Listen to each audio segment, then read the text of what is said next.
Welcome, my friends and enemies. Glad you were here. No Council of Light this time, just me. I know you're disappointed. They're a lot more exciting and, I don't know, interesting than I am. But I'm here to entertain you with weirdness, which I have plenty of. So we'll jump into that. I found this video like not too long ago, like 10 minutes. And I decided, hey, I'll make a video on it. I don't want to watch it until I actually go through with you guys. So hopefully you'll enjoy it. At least my commentary on it as we watch it together. It's like 23-ish minutes. I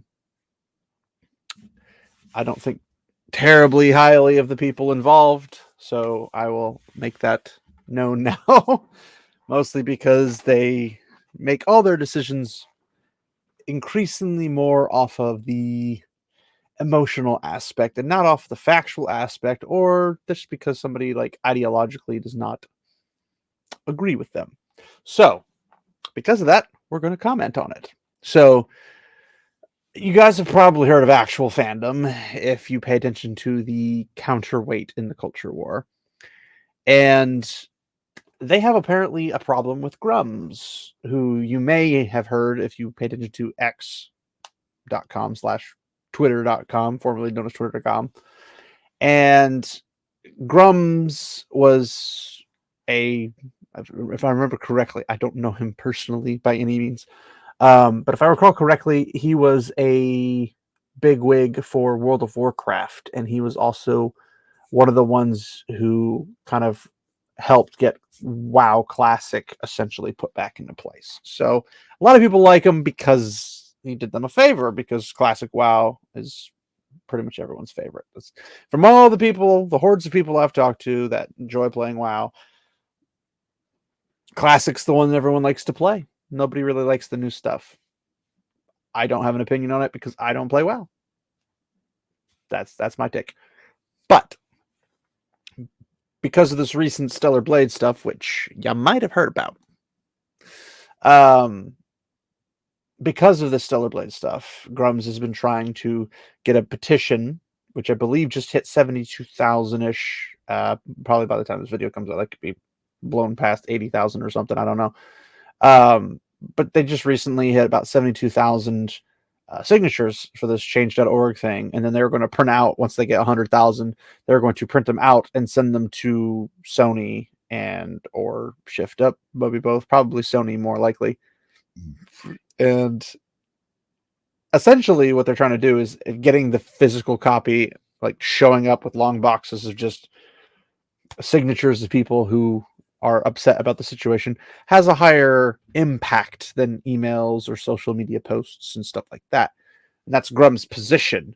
I'd love to have Grummz on, but he probably won't come on a small channel like this for that. I mean, he's got side scrollers, he's got FNT, he's got a whole bunch of other bigger channels that'll give him a better output. So I don't begrudge him that. Still, the offer's out there if you want to, Grummz.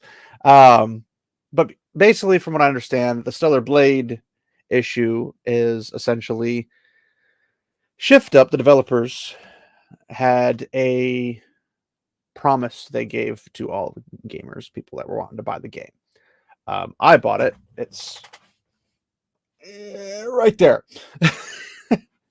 I don't even have a PlayStation 5. I know I'm a weird guy, but it makes me want to get a PS5. I just can't find one that's within the affordable range because you guys cost money for me. Surprisingly, I know. But yeah, from what I understand is that Shift Up promised that there was going to be uncensored all over the entire world, so all releases and everything would be unanimously, everything's uncensored. And Mark Kern, Grummz, stated that Sony has this entire process where everything that they put into the game has to go through Sony processing. Sony has to approve everything. And up to the demo, everything was approved. And it was all the content that was going to be in the game. The game, which is what the disc is, pretty much was already pre-checked by Sony.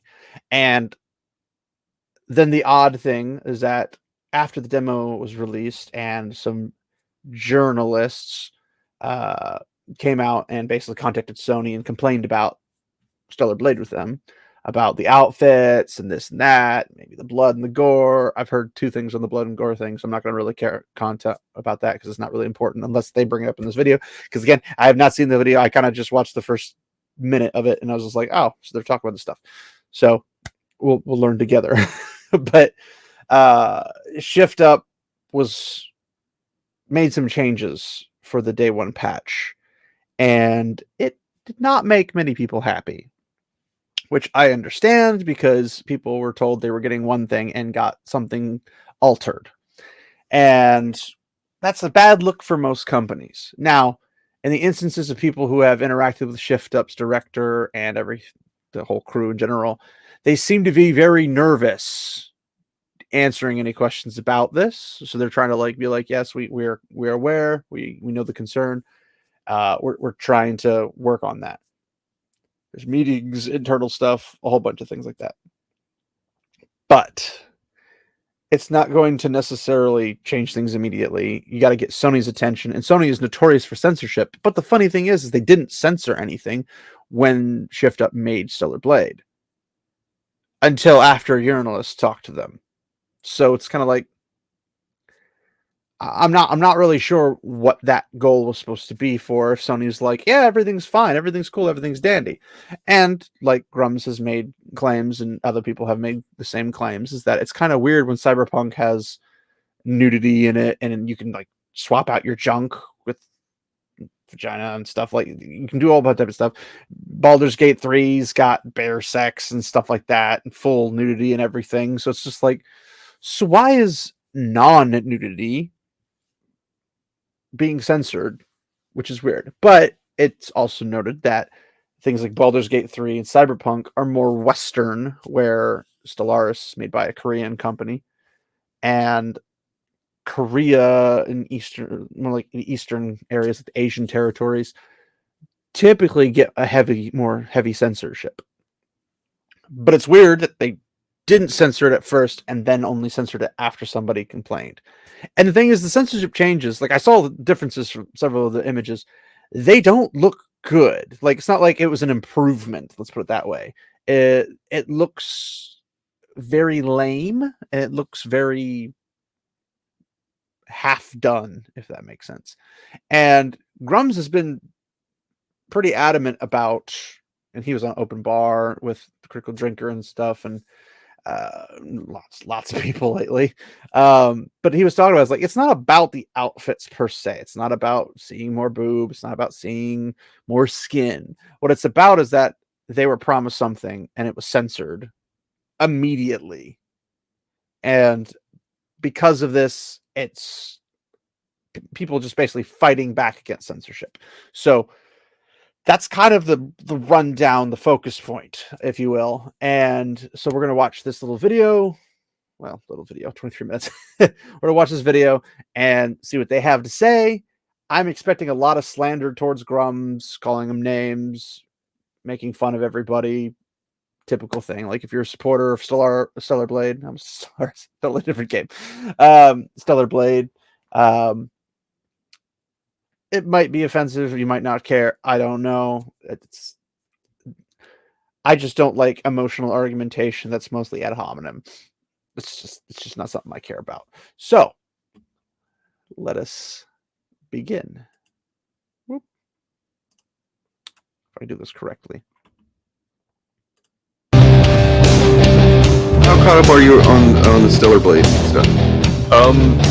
I know that recently there has been a little bit of censorship, as people have been calling it, and then people are now turning on Sony, being like, "Release the prop, give us back Stellar Blade." And mainly, there was and that and those one kinds of the of things people. was the graffiti that said "hard R," which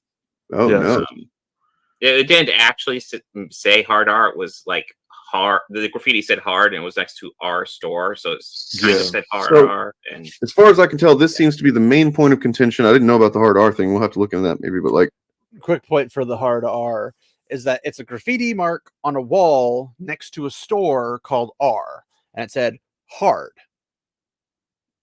okay, whoopity doo.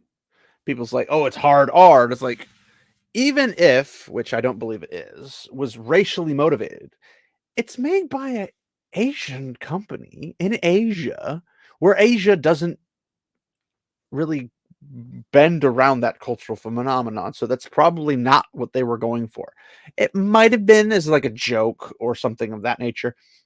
But honestly, what they changed it to is even funnier / worse. So they took off hard because it said hard and the little sign that said R.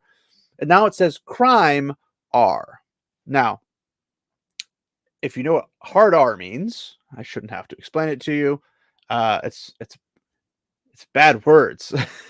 It's the N word with the hard R at the end instead of what rappers would do without it and all that jazz. But now it says crime R, which means crimer. And if you look up the definition of crimer, you'd be surprised to say that, let's just say it escalated instead of de-escalated. So, be as it may, it's funny, mostly because this entire thing is entirely silly to begin with. So it shouldn't matter even to begin with. This is an adult rated M mature game. It's for people. I mean, if we can listen to music with the N-word in it, we should be able to play a video game that implies an N-word if it does imply it. I'm not saying it does. I'm not saying it should. I'm saying that if it does, but you can listen to rap music that does the same thing, it shouldn't matter. And for one thing, it's on a wall. It's never actually verbally said that I'm aware of in the game. Pretty sure it's not, because that'd be kind of weird. Somebody walks up to a wall and says hard R, and then that'd be weird. But that being said, it's kind of weird because there's lots of slurs and stuff you could use in a game that might fit the setting, especially if they don't know what's going on. For Asians to use it, that's kind of weird. So I doubt that was necessarily their intent, and it might have been. Maybe they were trying to be edgy or something. I don't know. Shift Up seems to like to have fun, and maybe they thought it would be funny for Western type stuff. But of course, the sensitivity trainers had to come out and swarm. So just to cover that part. So this is there was friggin' what's it, Shift Up or Sony, both of them promoted this game before as it's going to be uncensored in all countries. They literally said that. So they literally said that, and they literally didn't deliver that, which upset people, and people wanted to return the game. And this is where Grummz came in and was like, let's not do that, because if you return the game, then the game developers are going to be the ones who suffer.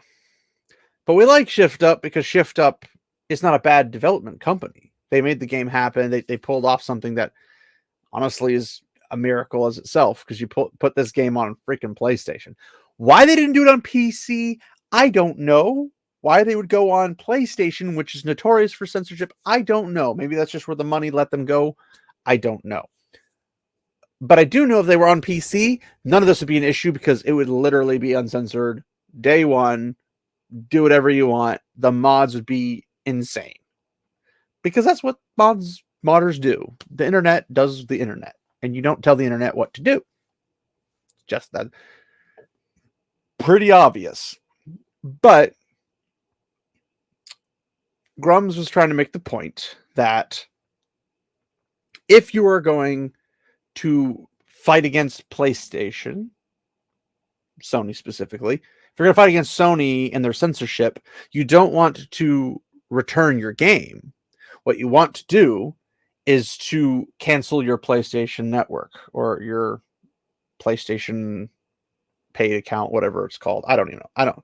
I got a PS4 to play Ghost of Tsushima, and I don't have an account.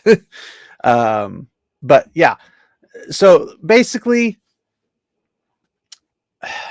Grummz was saying we don't want to return it because then Shift Up gets hurt, and we want Shift Up to be stronger so they can fight back against Sony, saying, "Hey, we're the ones in the right. We're making money. We needed to change this back to the way it was," because it seems like it was Sony being the ones forcing them to change it. Because obviously, if they had the stuff in the game already and they patched it on the first day away from it, All this stuff was because somebody complained about it. So obviously Shift Up isn't the one who had that effect. That's the common sense go-to. It'd be kind of weird for them to be like, we'll give you everything you want, but we're going to take it back because we're going to make lots of money off you guys, but we're also going to make you hate us. That's like a deliberately stupid. So I don't think Shift Up is doing that. It seems heavily in favor of Sony's intimidation tactics. Now, if everyone returns the game, then Sony can take that as a chance to collapse on Shift Up and then basically buy them out or whatever, and then they lose their freedom and all that jazz. Which to that I just say, just collapse that game. Like everybody just quit, go reset up your whole thing again. Sony's out of money. Ta-da! But then you have things like, but if you cancel your PlayStation account, like your online account or whatever it's called, your PlayStation subscription, you actually hurt Sony. It doesn't hurt Shift Up in the slightest, surprisingly. So in doing so, you can stick it to the man, so to speak, Sony, the corporation, support Shift Up by still playing the game. And it's a solid game. Even with the censorship, the gameplay's still good, all that kind of stuff. The main thing is what we're going to basically see a little bit here. So we'll go back to it. You know, uncensored in all countries. Okay. And so this is one of the and again, that was not delivered, and that's what's bothersome, is that people are saying we want what was advertised, we didn't get what was advertised.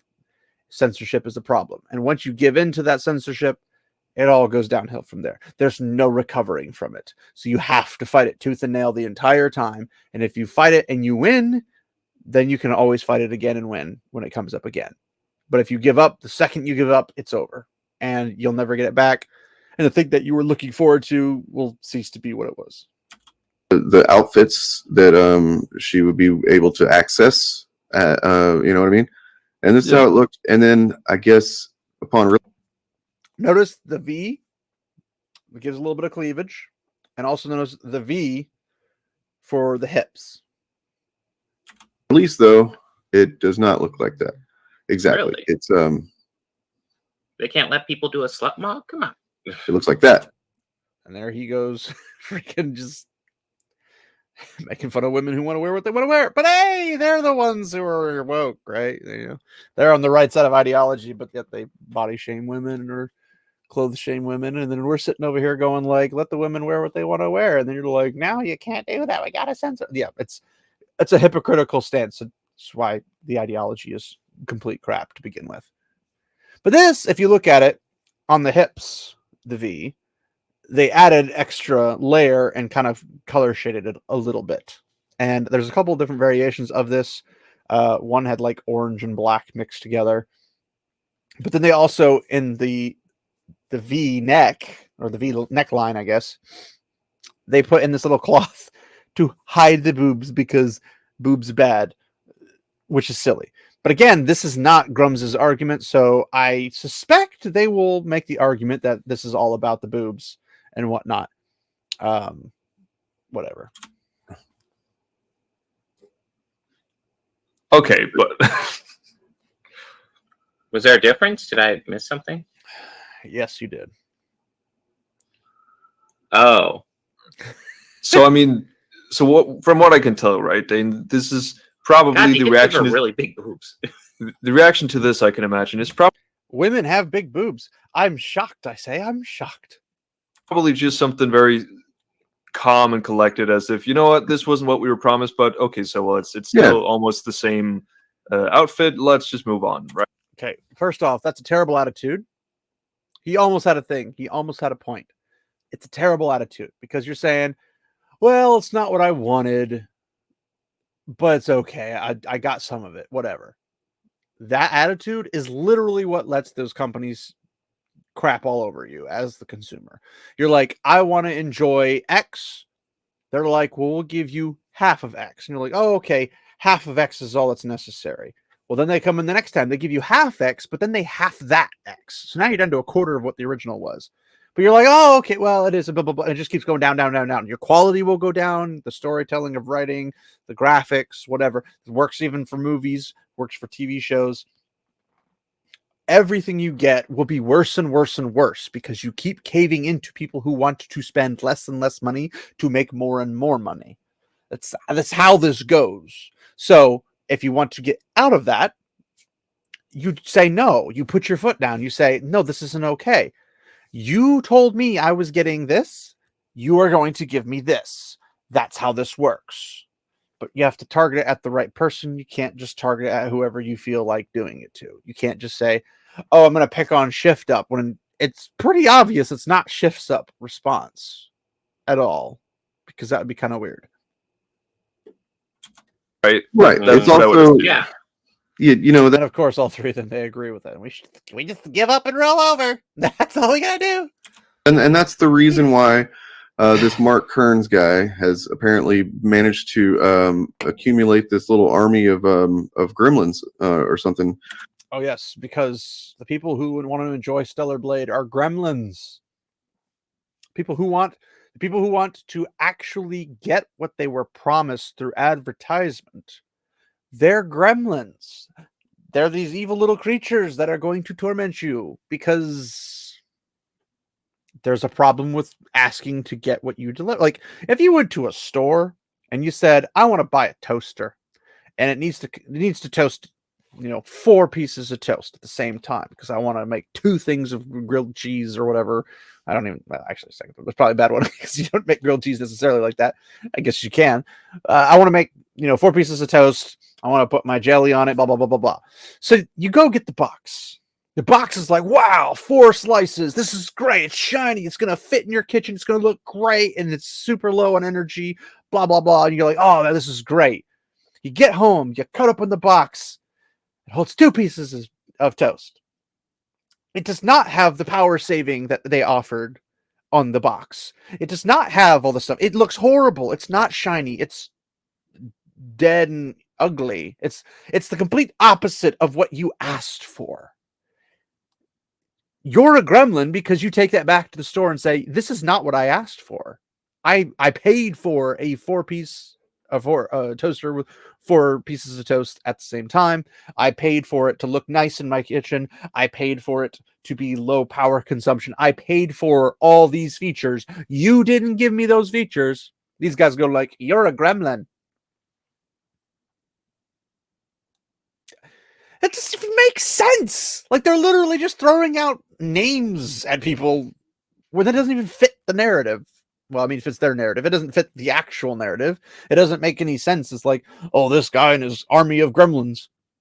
What army of gremlins? Army of unhappy people, because that's what you do when you're unhappy. You make a complaint and you expect the person to make it right. If you go to a major retailer and you're like, I bought this from you. You gave me the wrong thing, or I shouldn't say the wrong thing. I bought the right thing. I bought the thing that was intended. When I opened the box, what was in it is not what was intended to be in the box. You need to fix this. If the company says, sorry, that's what you get, well, you're obviously going to be upset because you spent money or whatever on it. Like you spent time, energy to go there to get it. You had to do a whole bunch of things, whatever it might be. You spent your precious time to get something. And if you needed it for something, let's say it was something set, like maybe if you're a lady, got a dress for a wedding, or a guy got a tux for a wedding, and you get the wrong one and it's not what's going to work for the wedding, but you're out of time. Well, that's going to be a problem for you. Now, obviously that's not the situation with Stellar Blade, but the point is that if you were to have that situation happen, you're a gremlin for not wanting to have the product be a problem.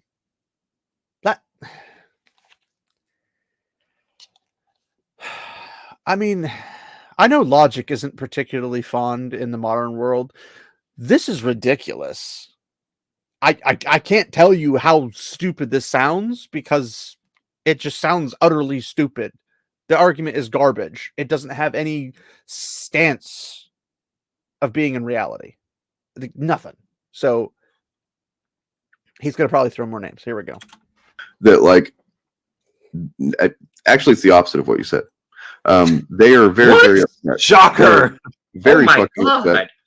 God. And if you can go, there's a change.org petition and whatnot, and you can like upload video, clips of yourself giving your reason and stuff. And so some guys did.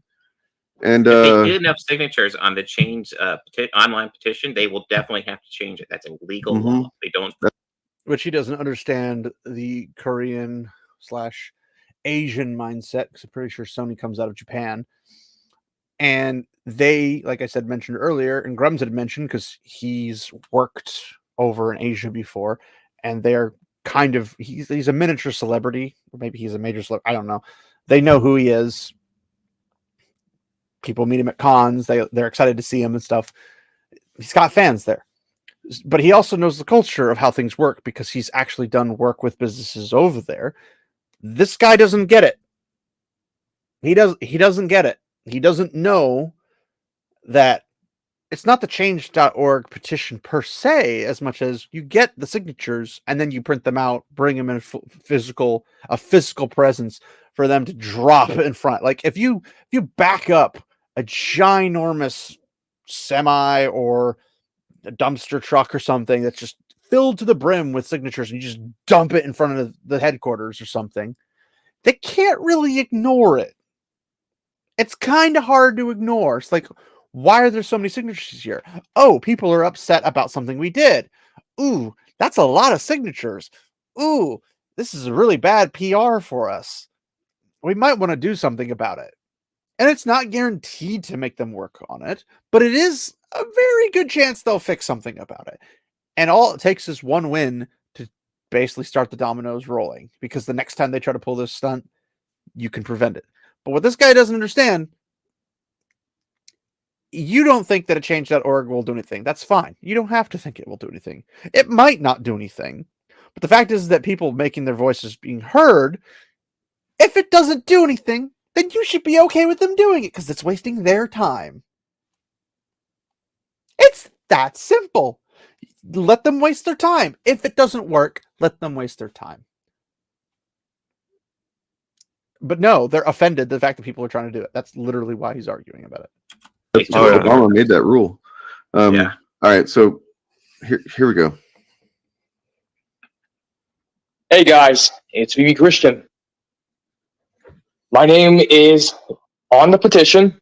Sony, this means war. Woke mob, this means war. Grummz, you have my sword and you have my shield. So let's get this ball rolling, and let's finally hashtag free Stellar Blade. This is a crime against humanity to these guys, which I think is absolutely hilarious, because like, they obviously don't want this to happen. They obviously don't want it to succeed. They have major problems with Stellar Blade because their own personal reasons. They might not vocalize it per se the same way. They might. I don't know. I'm not hunting down their stuff, because I don't need to.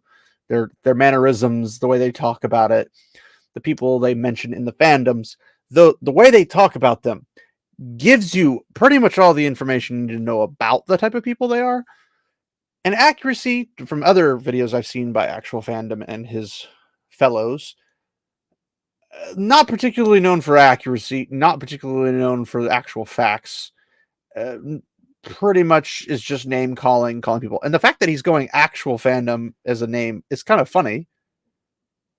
I mean, I suppose that one could claim it, but nothing he does actually, pun intended, shows any type of fandom for it except for an ideology.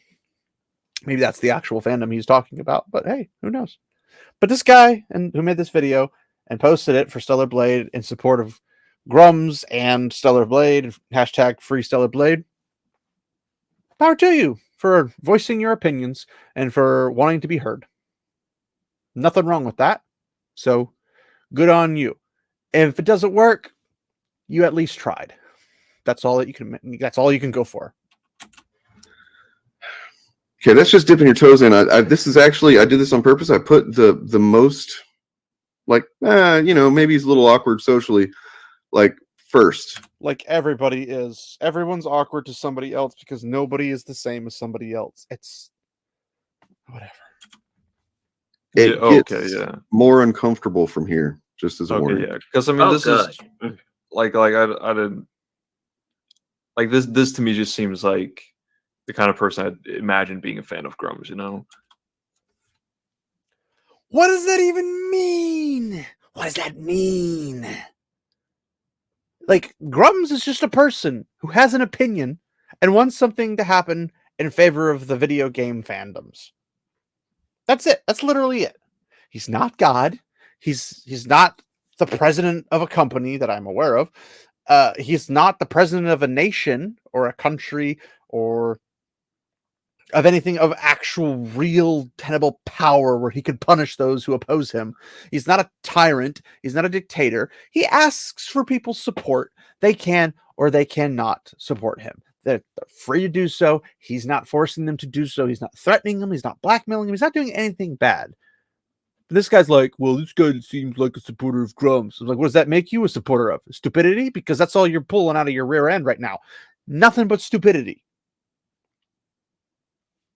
And I'm not saying that to be mean. I'm saying that because that's what you're doing. You are literally saying stupid things. If you didn't say them, you wouldn't be saying them, and I couldn't say that you were saying them. You just said them. That's stupid. Sorry. I'm not trying to be mean, but that's the way it is. But this guy looks like one of... Does that mean you look like a hack? Therefore, you are a hack? Like... I mean, if the shoe fits, if you walks like a duck, quacks like a duck, jumps in the water like a duck, it's probably a duck. I mean, it's pointless. And yes, the whole, you just did it this way. I didn't go out and just start throwing things at him. I'm trying to prove his point by saying back at his face that it's counterproductive in every sense of the word. He said something stupid about somebody else because he is ideologically opposed to that person. And the best he's got is calling names, making fun of a person's appearance, and all that type of stuff. I don't know this guy from Adam. None of these four people. I like one of them. The other three, not so much. But I don't know any of them from Adam, pun intended. Sorry. But I do know that three of them behave like children. One behaves like a person who's passionate about something that they enjoy. That's it. I don't need to look at them and say, well, you look like blah, blah, blah. I don't have to do that. I could, probably. I'm sure I could come up with something creative. But there's no point. It'd be pointless. It's not going to help the conversation at all. But they're not interested in the conversation to begin with. They're interested in being the ones on top. Mm-hmm. Where it's kind of, yeah, I don't know. You don't. That's the point. I don't have much to say about it. Let's end You don't have anything useful to say about it. Correction. this. God bless. I just think it's unfortunate we know who Grummz is. This petition, What's wrong with Grummz? Outside of your ideologically being opposed to each other, what could possibly be wrong with Grummz? You haven't said we don't like Grummz because he murdered somebody or he's a criminal that has a past of doing harmful things to people. You haven't done any of that, which none of that would be true, that as far as I'm aware, unless you have actual sourcing. And if you do make the claim, at least provide the sourcing. I doubt they would because it's not their type of thing to do, but I don't think they would make the claim either because they don't want to get hit with a slanderous lawsuit. But it's unfortunate to know who Grummz exists. I mean, I didn't know who Grummz was until just the Stellar Blade stuff, really. I mean, I think there was something else. What happened recently? So much has happened. I'm trying to remember what else has happened recently. Before Stellar Blade, I think Grummz was... SBI, Sweet Baby Inc. That's the first time I heard about Grummz. That's the first time I heard about Cribertus, but Cribertus got big because of the SBI thing. I don't have any idea why they wouldn't like him unless they just think he's a complainer, this, that, or the other. And it's like, well, yes, but you guys are complaining about him, which makes you complainers. Therefore, you are coming full circle. Thank you. Yeah. is not only to free Stellar Blade, but to send a clear message to Sony, Nintendo, and the rest of the publishers in the gaming industry that we players will not tolerate any form of censorship moving forward. which is nice. Like, you shouldn't want censorship. Censorship is never good. Because if censorship applies to anything you don't like, it'll also apply to things you do like, because that's how censorship works. It's not a one-sided thing. It can, whoever's in power, if that power changes to somebody else who doesn't agree with you, guess what? It's going to work against you. That's why it's not good at all, and you shouldn't want it at all. That's the whole point. Thank you. Rock on. Hi, I'm Jeffrey, and I think this petition needs to come through to have all of the creators who Please uncensored Stellar Blade. Games would be fun that way. Oh boy. Because it doesn't appeal, because it appeals to the male gaze. They really need to stop using that. Sony, you need to make shift up. I mean, yeah, men need to stop using the male gaze. Probably, They shouldn't, because then you'd have to stop women from using the women gaze, and that would literally just kill attraction in every possible way, and thus affect, well, maybe not to the extent of reality, but then I also know that there's a lot of people who are dropping the idea of dating, dropping the idea of getting married, dropping the idea of having children, because, quite frankly, they don't see it as beneficial to them. And if that's the case, well, that's going to affect humanity eventually, as it spreads. And apparently it's spreading pretty rapidly. But there's nothing wrong with the male gaze, because men like to see attractive women. Women like to see attractive women. Men like to see attractive men as a goal to set for themselves. And women like to see attractive men because they're attracted to them. It goes both ways. It's not a one, I get what I want, you don't get what you want. But there's women who like Eve from Stellar Blade because she's pretty, and they want to see pretty things just as well. They want to see their character look pretty. They don't want to look like a schlop all the time.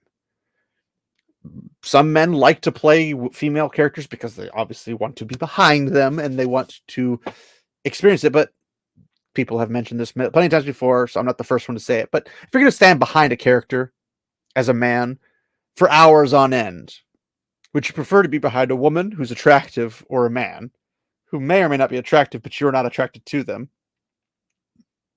I mean, possibly both, because I mean, you'll say like, well, this character's really cool and gung ho, and he's a real Chad. It might not be bad, like Solid Snake, or I don't know, God of War Kratos, something like that. Like, you're okay with, there are men characters that you're okay with playing, but if you have the choice, like between a male and a female character, you're probably going to pick the female because it's just more appealing to the eye. Not saying you have to, not saying you're always going to, but it is. I mean, it also depends. If there's things like Baldur's Gate where you have romance options, you're like, okay, well, I want to be a male character and romance the female characters or something like that. That's perfectly acceptable. Perfectly acceptable to do that type of stuff. It's perfectly acceptable to play a male character if you're a man, or if you can play a male character if you're a woman. It doesn't matter. If you want to make them look good, make them look good. If you don't want to make them look good, then don't make them look good. But telling other people they can't use their eyeballs is kind of a silly concept if you think about it. Although thinking's not everyone's strong suit. Yeah, so like the thing is that there's a lot of people on Twitter that are just like making fun of these guys, and like that's irrelevant. Nobody cares. And that's low effort bullshit. Like, okay, you're not really helping anything there. The sad thing is how much these guys have just like hung everything on this in some cases, it seems like. Yeah. They're taking a stand against censorship, and if you don't win against censorship, it's going to keep being censorship. You gotta put everything on it in order to stop it. And if you do manage to stop it, let's say this affects a whole like domino effect of anti-censorship. And every time Sony comes in to put censorship on something, and then this kind of reverberates in their brain, and they're like, oh shoot, well, last time we did this, they weren't very happy with us, and we lost a lot of money because 10,000 people canceled their subscription, which may not sound like a lot, but that's a dip. That is definitely a dip. So it's probably worth it to not tick off your entire paying customers, people who want this to stop, and they want, like, they're like, I want to give you subscription money. I want to play your console. I want to play your games. I want to buy your accessories. I want to give you my money. You are telling me you don't want me to give you your money. So fix this and I'll give you my money. You don't fix it, I'm not giving you my money. It's pretty simple. But if you don't go all in, you're only going to put in half the effort. You're only going to get half the result. It's pretty obvious. But I don't know if these guys have ever actually put effort into anything because I don't know who they are beyond what's on their channel. They don't seem like they put a lot of effort into things. And you know, and there we could get into a deeper conversation about like the state of the country and culture in general, that like that this is all some people have, you know what I mean? Like, and they don't have a healthy relationship to stuff to where like a piece of cloth right here is like causing them fucking literal distress. And again, I want to stress again, as Grummz stated, it's not about the boobs. I know that's hard for a lot of people to understand. Men like boobs. Some even women like boobs. Pretty much everybody likes boobs. There's no downside to them per se. But it's not about that. It's about getting what you actually were promised. It's about censoring things because of what seems to be an ideological process rather than delivering what you actually promised. Like, that's the big part. These outfits being modified does look silly. They look ridiculous. Like, you can argue, oh, they look like lingerie. I'm like, yes, but lingerie looks like lingerie and it doesn't look ridiculous because it's lingerie. But if you cover up patches of lingerie, it makes lingerie look stupid and ridiculous. So like they could have just redesigned it entirely to have an entirely different design to where it does look good. It does make sense. They didn't even do that. But again, the point isn't the boobs. The point is that people want to get what they were promised. That's Grummz's point. So this guy's building a straw man. He's building it for all these people. It's like, oh yeah, free the boobs. That's not free the boobs. It's free Stellar Blade. They want to free it of censorship because what they were promised is being blocked. That's it. Yes, and yeah. Well, I mean, I do feel like there is a situation where we have a lot of guys that just aren't comfortable talking to women. So like this is kind of, I wonder why. It's almost like maybe women could potentially be the problem in this situation.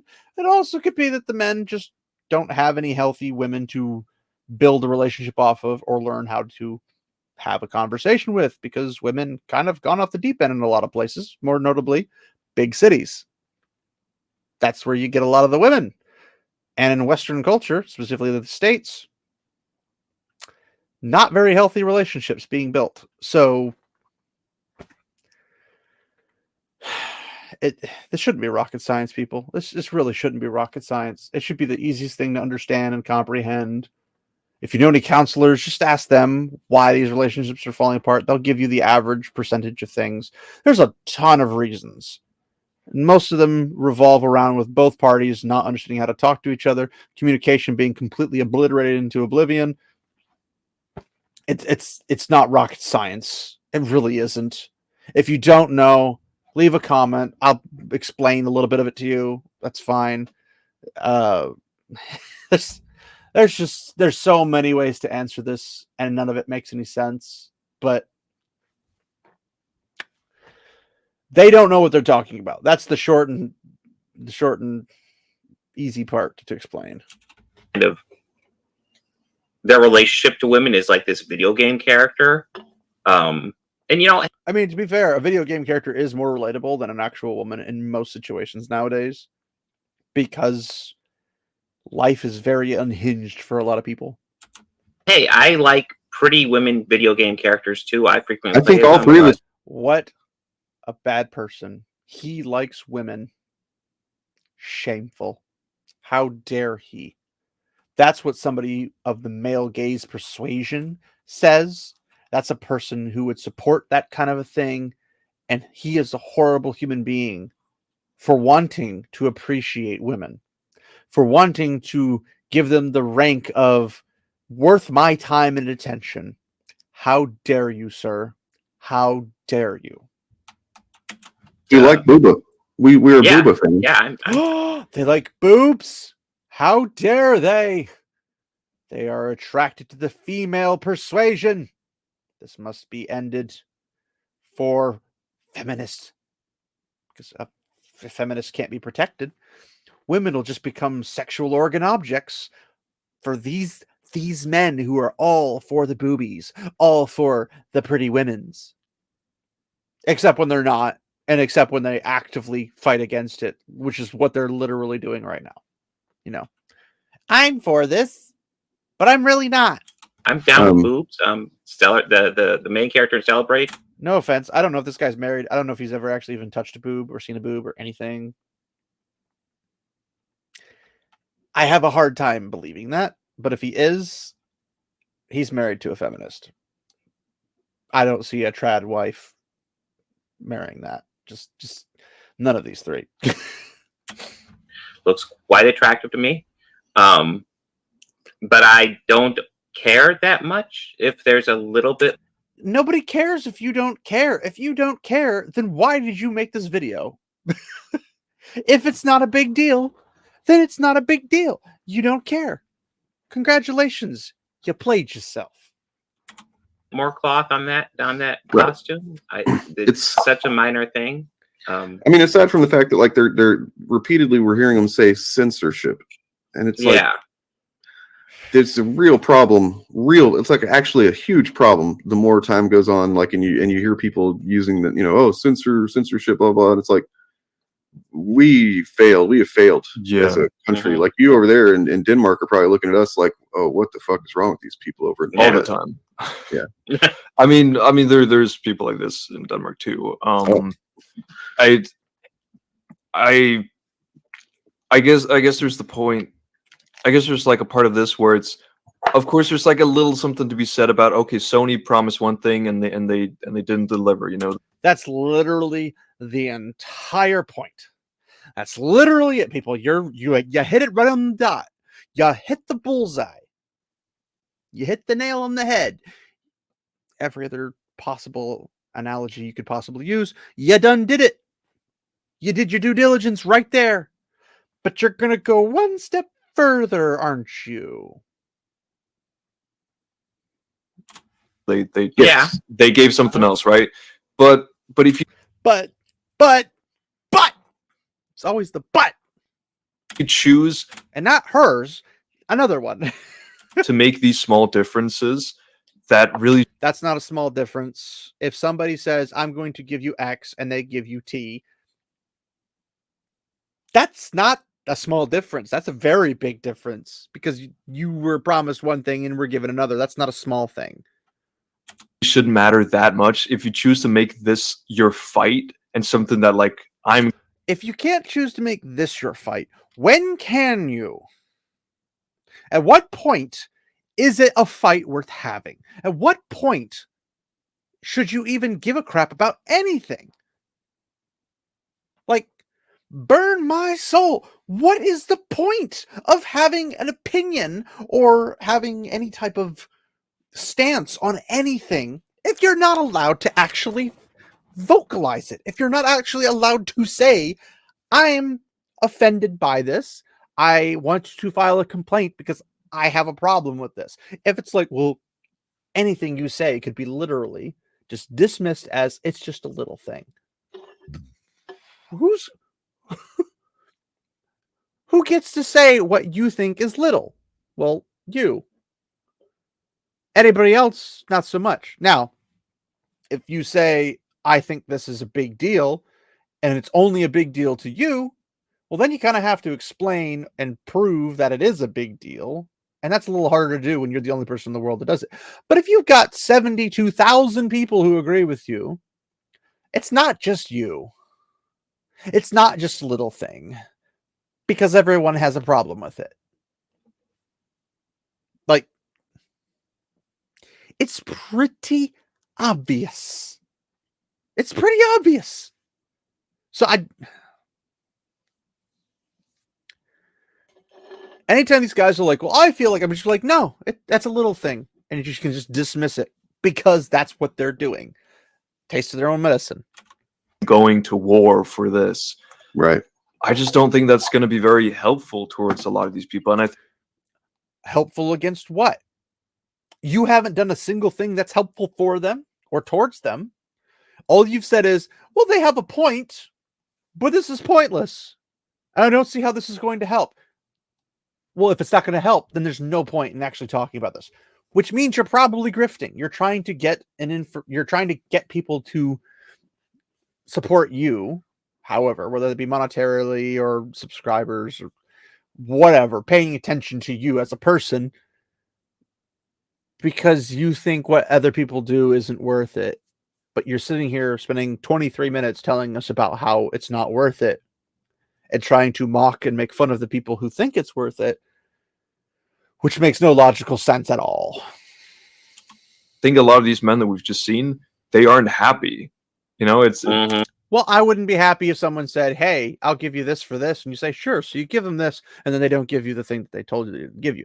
I wouldn't be happy with that. Why? Because that's how freaking agreements work. If I say I will give you one thing, and you will give me the another thing in replacement for that, you know, trade and barter agreement, you know, contracts, the thing that you do if you hire somebody, you say, I will pay you. Obviously, I'm going to be facetious about this. $10 an hour to do said job, and you do the said job, and I give you $8. Well, it's not what we agreed upon.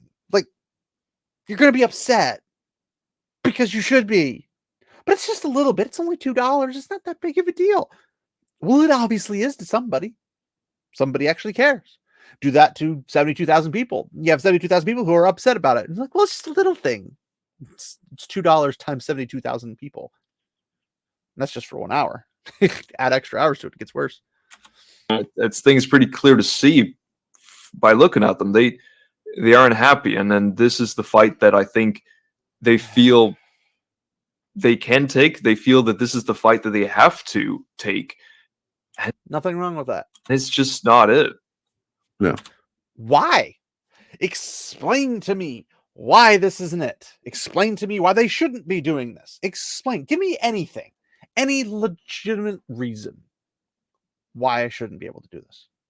Why shouldn't anybody be able to do this? Why should you not do this? Are you pro-censorship? If that's your stance, then make that your stance. Don't think you'll get very many fans out of that one. Unless they're the people who are all pro-censorship. But then once their stuff gets censored, I bet you their entire salary, they will be anti-censorship when that moment hits. Guarantee it. Because that's how people work. When they start getting censored, it's a problem. When other people are starting to get censored, it's not a problem. If we just look purely on also known as hypocrisy gaming, there's plenty of things within gaming that as a gamer I'm very critical of, that I think needs to change or needs to be addressed for the... But if you don't address it, because it's a little thing, it's never going to get addressed. That's literally how this works. Sorry. Losing my cool. I apologize. Gaming industry to get better, because there are a lot of issues. And then also just from like a social point of view, you know, if you choose, like, if as you mentioned, if you choose stupidity, of course you're going to get stupidity. So don't choose stupidity. That's literally that simple. This whole, like, the woke thing, you know, the ruining beauty standards. Have you seen women in video games lately? Seriously, most women are pretty hideous in video games, and they go out of their way to do it, and it's obvious because you can see the one-to-one comparisons. Like the guy from the Star Wars Jedi Fallen Order. I don't remember the guy's name. I don't know the guy as an actor or whatever. They got the guy basically a spitting image of him in the game. It's basically like he acted in that game. Like if that was a live action game and he was live action in it, it's basically what it would look like. It looks really one-to-one, if you know what I'm saying. But then you take the girl from Star Wars Outlaw that they use as the model, and the character they ended up with, it's night and day. And they're like, well, we just don't have the technology to do it. I'm sorry, it's your same universe of games, the Star Wars universe, which is dead, by the way. But in that same universe, you have one person who's a 1-to-1. The second one, you're like a 1 to... I don't even know what number you should put to that to make that. That wouldn't be insulting to the actress who did it. Like, I would be suing because I'm like, you said you were going to be doing me. I would be in your game. I am not in your game. Bye-bye. Now, obviously, there's probably something there that says you can't sue them for whatever reason, and you can't argue that your image was in it because it might just be a mocap for them putting a face on it. Whatever the case might be. Personally, if I was the actress, I'd be miffed. I'm like, you made me hideous when I'm not that bad looking. I'm a pretty good looking woman. I just... It don't make sense. But I ain't getting a lot of that from them either, so... You choose to make this fight based on this video game, where it's like, and the difference is really a cleavage. That's the main difference here. It's There's also like it's not... You're focusing on the difference without focusing on the point. The difference isn't the problem. It's the point that's the problem. If it wasn't a boob, a butt, thigh, costume, if it didn't have anything to do with the woman character, and there was something else in the game, and whether, let's say, for example, it was a weapon. Her blade was supposed to be like this big, had to have certain colors, and you liked the design of it and everything, and you're attracted. You're like, wow, that's a really cool looking sword. I really like that sword. And then maybe she gets, I don't freaking know. I haven't got to play it because I don't have PlayStation 5 because it's on a PC. It's frustrating. But if you're like, that looks really cool, I want to have that. Maybe she gets a gun, and that's a really cool looking gun, and I like how it works in the gameplay. It does not matter about her appearance. It doesn't matter about the outfits. You didn't get the right sword. You didn't get the right gun. You didn't get the right whatever it might be that you need for your job. The robot is designed incorrectly or whatever. Because you are promised one thing. If I say, I want to buy the Star Wars game, you're like, yeah, R2-D2 is going to be in it, and it's BB-8. I'd be upset. Not because I hate BB-8, but because I wanted R2-D2. That's a difference. That would be bothersome to me because I wanted R2-D2. R2-D2 is the hero of all robots. What? Freaking pay attention to Star Wars. But the point is going over their head, and they're stuck on this little difference. Like, oh, there's just a little patch of clothes. That makes the outfit look worse, for one. But two, it's not even the point. It's not about the outfit per se. It's about the fact that it's different from what was promised. That's literally it. They just can't get that in their heads. So they're going to keep building a straw man to something that isn't the point. Not Just doing like- much for you. It's not just cleavage, okay? It's also right It's a here. bit more butt. Yeah, right here. Yeah, obviously there's a difference. Is this There's obviously differences. We can see the differences, but we're just going to ignore those because the male gaze, and they're clearly unhinged, and these people are whining over something that they shouldn't be whining over. They're trying to make a stand for something they shouldn't be making a stand for. one of them has glasses, but I definitely. There's nothing wrong with glasses. If you like glasses, you like glasses. She's not required to wear glasses. You could put the glasses on or take them off. It's up to you. Which really is a need to plus know for how me. old she Like, I is. love chicks with glasses. So, like, Boom! That's the point right there. You like chicks with glasses. Consider yourself a male gazer. You're like, oh, I like the glasses. Okay. Then put them freaking on. But if you're like, oh, wow, Stellar Blade, I can put glasses on my character. Keep in mind, this has nothing to do with the physical body, has everything to do with the accessory. He's like, wow, I really like the fact that the character has glasses. Okay, she has glasses. The game comes out, we got rid of the glasses. You're not allowed to be unhappy about that, are you? Because it's a little difference. Now, he'd probably make up some excuse to being like, oh, well, I mean, it's not that big of a deal. I'm like, well, then you didn't really like him on him to begin with. Because if it's not worth you being unhappy about,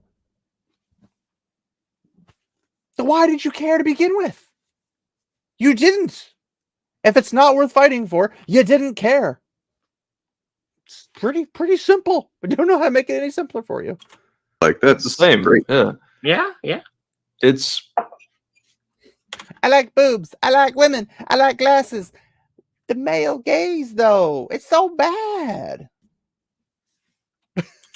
like I'm not denying that there is differences between some of The differences is the problem. Not what the differences are, but the differences. The fact that there are differences is the problem. That is the problem. these outfits, and that Sony did promise one thing and they didn't deliver. You know, That's the point. they did something else. That is something. It's funny how they can hit it on the head and still not get it. I don't get it. I just don't get it. That happened. That is It's something just- that Sony has done before in a few different cases. Yeah. They do that. And people are not supposed to just sit there and take it. They're supposed to be like, I'm not happy with this. I want it to be fixed. Fix it, Sony. And then they pressure Sony to fixing it. Just like what happened with Sonic the Hedgehog. If you have not seen the nightmare that was the original intended Sonic the Hedgehog thing, well, I got news for you. It's terrifying. It's horrifying. I loved Sonic growing up. Didn't get to play it very much because I didn't really have my own console. I had to go other places to play it. But I loved it. It's a fun game. Boing was one of the favorite sound effects I ever loved as a kid. It's great sound. But going fast, bouncing around, jumping on enemies, blasting through them, fighting Dr. Robotnik, it's fun. So like, we're going to make a live action. I'm like, oh no, they're going to make a live action. Saw the hideousness that was the original. Yeah, they should have been bullied because that was atrocious. They've never seen a Sonic the Hedgehog. They're just like, it's a blue, it's a hedgehog, and that's all you got to know. No attempts were made. They got bullied essentially into making it proper, and then people just threw money at them. They're like, you did a good job. Thanks for listening to us. Boom. We're going to support you. They're working on Sonic 3. 3. They wouldn't have gotten to a 2 because the first one would have flopped if they hadn't listened to the fans. That's the difference between people making a stink about something that they're unhappy with. If you're not happy with something, you should be vocal about it. You shouldn't be violent about it, but you should be vocal about it. You should be like, I'm unhappy with this scenario. I want what is intended. If you're going to give me a Sonic the Hedgehog movie, it has to be about Sonic the Hedgehog, not an abomination. They listened. It worked out great for that studio. It worked out really great for that studio. They got 3 movies instead of 1 that failed and would have lost them money. That's a huge win. That W should go on a plaque in their back office and say, we are the champions. We did not suck. More than once. But that's the thing, is that they don't care. They're just like, whatever it is, just roll over and play dead. Let them do whatever they want to you, because that's all your value is literally just being walked over like a roadkill. That's it. Remember, when PS2 was out, they promised you will never have to pay for online gaming, and our console will always be backwards compatible. Mm. And you know what you should have done? You should have been pissed off, and you should have gone to them and said, I'm not buying another stupid game, another stupid console, another anything until you fix this. You know what would have happened? You probably would have gotten it for free, which would also have made competitors like Xbox or Nintendo force them to do it for free, because you know who has free connection? PC. Computers have free connectability to the games they're playing. You don't have to pay $70 a month, or $70 a year just to play online or to talk to your friends. It's already there. It's already free. You paid the internet bill. You got yourself some multiplayer connection. Congratulations.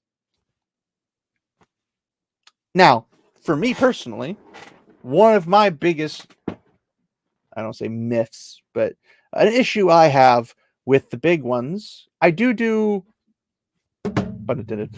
I do the Nintendo Switch Online because they have a family edition, and then basically when you have like 10 people in it, it comes to like $7 or $8 a year. And I actually do play online with my friends that way. And I used to play like Gears of War online. I used to play 1, 2, and 3. I used to play Black Ops. I used to play Halo. I used to do these games online because it was fun. I wasn't necessarily great at all of them. There's some of them I'm really good at, some of them not so good at. And it's just fun to play.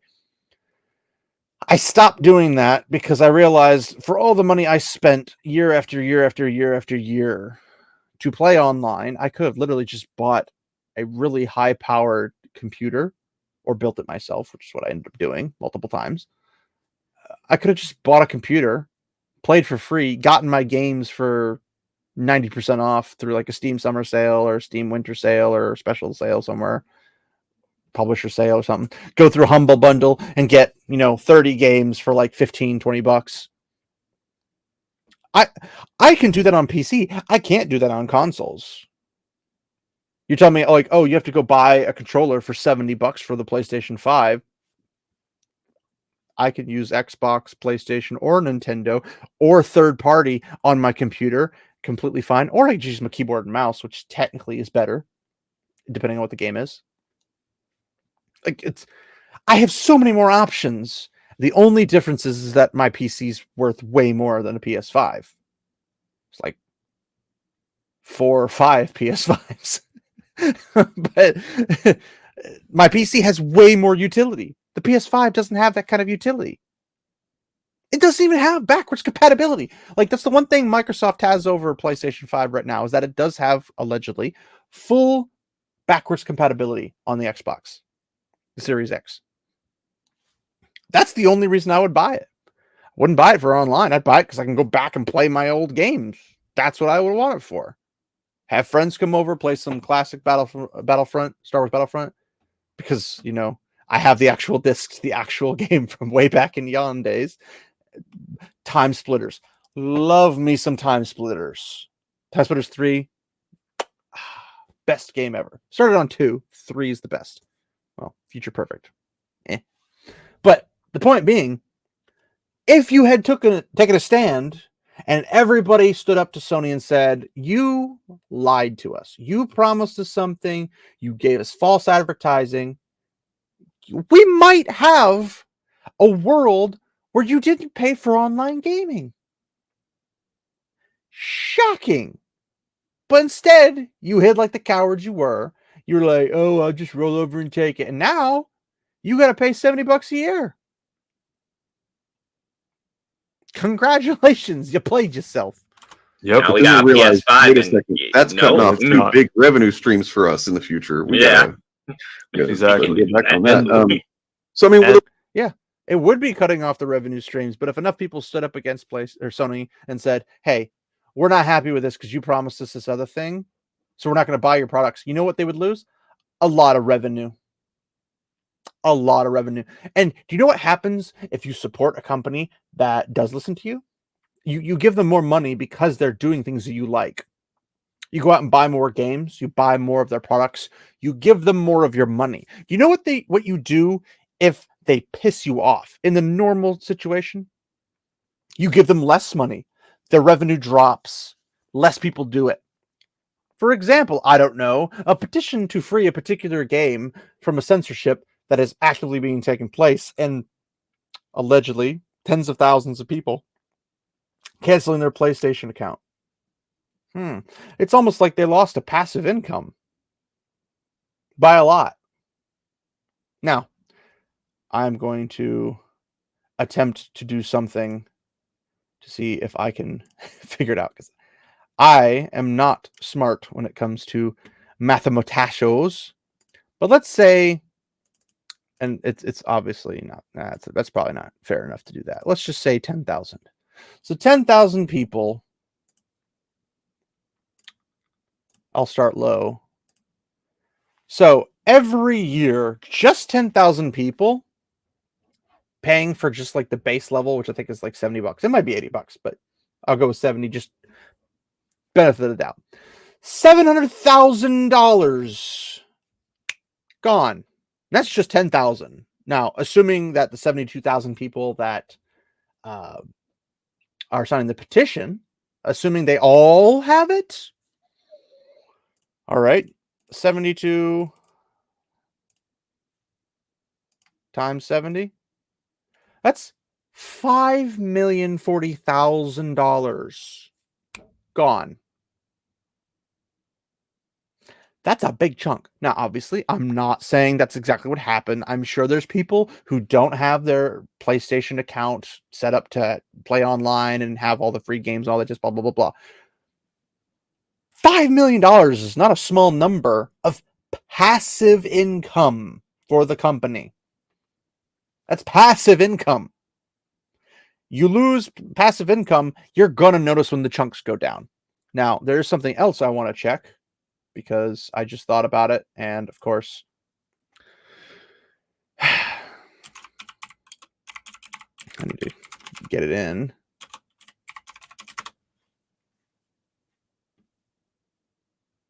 So it's dipped, it went up, and then it goes down throughout the day. Let's see the last month. Oh, my Lanta. It dipped pretty hard in April. But then it went up. Probably because of Stellar Blade. And it's pretty high. It was down to 81.30. Now it's up to 84.08. And it kind of fluctuates. But there were some dips. There were some dips. So, will this completely affect them overall?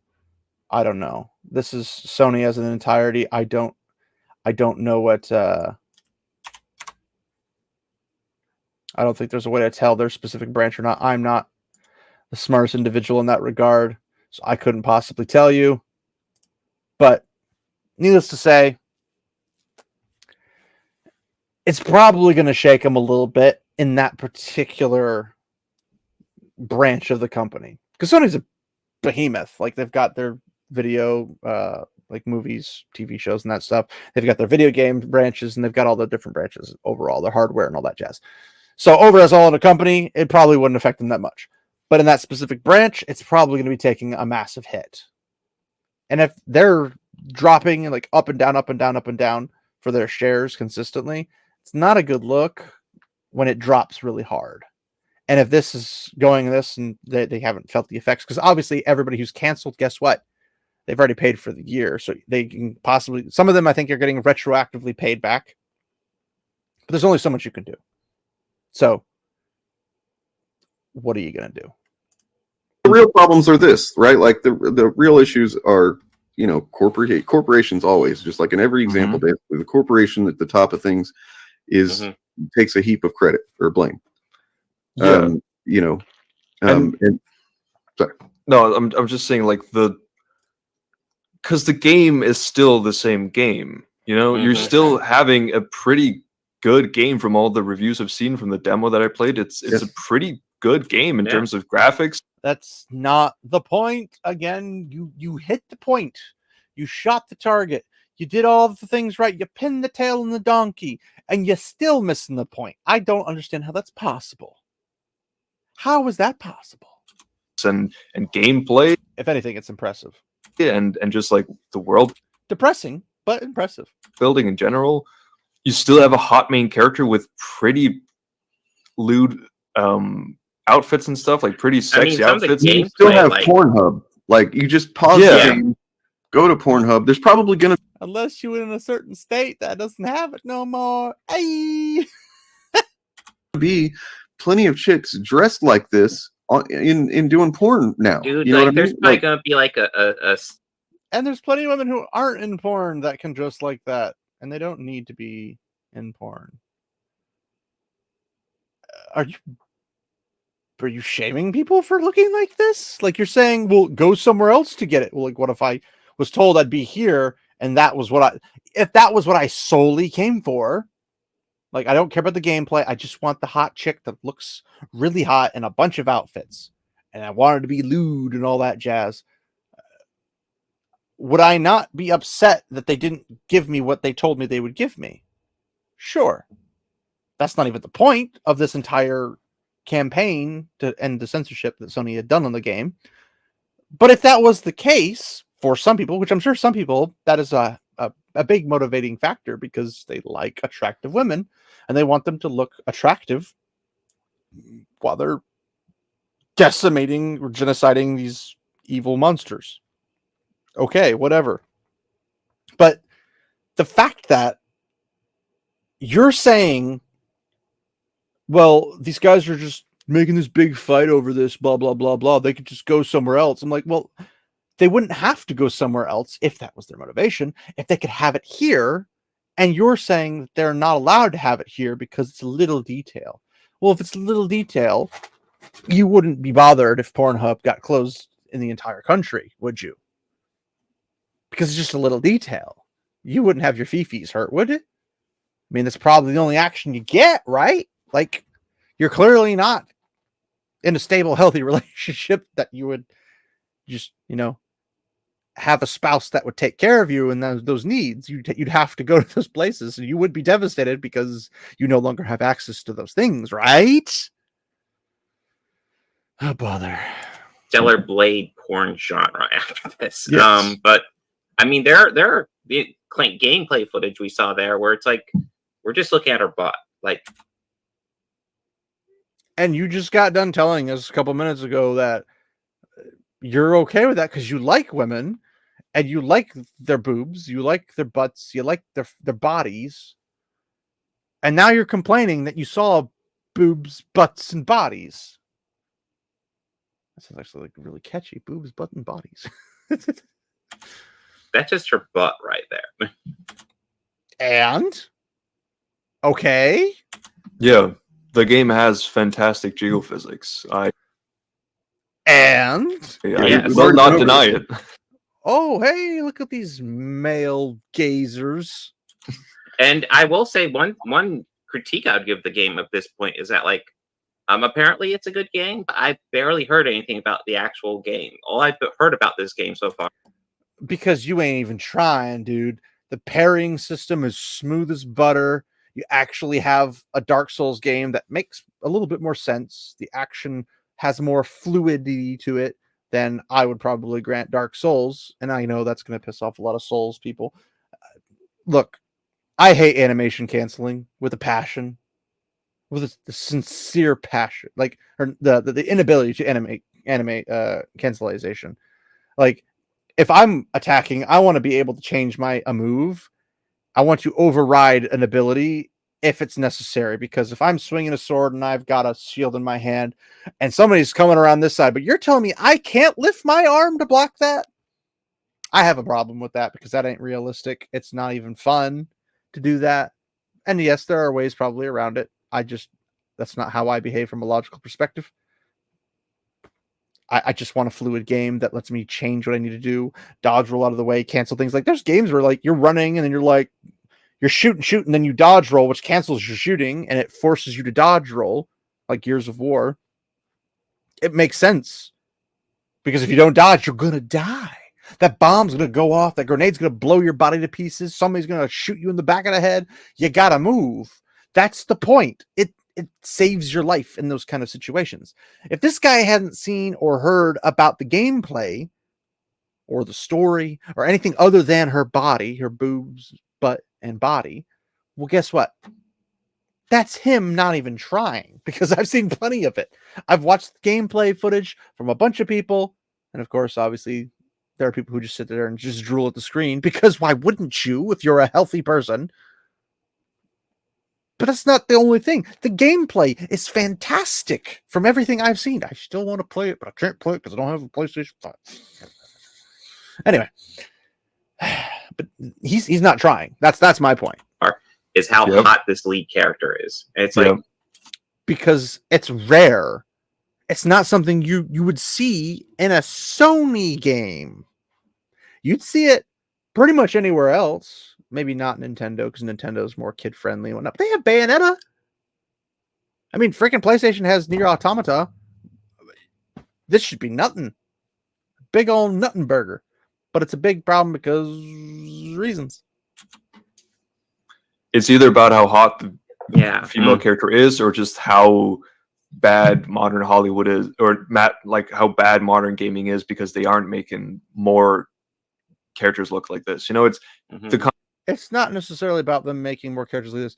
If they weren't actively making characters hideous, ugly, or any of the above, I don't think people would necessarily care when it came to the actual appearances. But we have tons, piles, hordes, mountains of evidence saying they are deliberately making women hideous. It's obvious. We see the actors behind the characters. They're not hideous necessarily. I mean, everybody has their own personal preferences, but they're not hideous. The game result, pretty hideous. That's pretty bad. conversation is just purely about the physical attractiveness of. And again, you missed the point. You didn't listen to Grummz, which I'm not surprised at all. You're not listening. You've already nailed it on the head that it's because somebody didn't deliver what they promised. That was hitting it on the head. You moved completely off of that. The main character, and that's a shame when the game behind it is actually pretty good. Nice straw man. Well, there's another aspect of it that gets talked about, but not enough in the right way. And if you guys don't mind, I'd like to, real quick. Why not? Talk about Mr. Mark Kern, Grummz. Yes. Let's see if they get any of this correct. I did not. know So he's Okay. the guy, as you see on the petition there. You've been online and seen any of this stuff. You've probably seen him around saying really silly shit. Okay. Can you explain to me why it's silly? Didn't think so. But somehow he has managed to become grift king in this scenario. How is he grifting? He doesn't gain anything from this, as far as I can see. Maybe he's charging an arm and a leg to go on people's YouTube channels, podcasts, whatever it might be. If that's the case, sorry, Mark, I can't afford you. But if that was the case, he'd be making bank off of what exactly? Like, he doesn't benefit at all. There's nothing to benefit from him saying, hey, fix your game. They fix it. Huzzah! Okay, that's it. What else does he gain? I mean, he might have his own YouTube channel. He might have a lot of people who pay attention to him. Sure. Like you guys, you're making this to grift. You're making the anti Mark Kern Grummz to grift. You want to make money. You want to make influence, fame, fortune, whatever it is you're looking for. You're doing it by doing this particular thing. And let me check real quick, but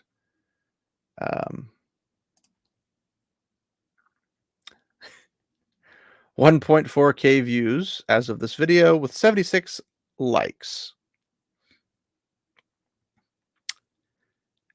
Yeah, they've got 6.89K subscribers.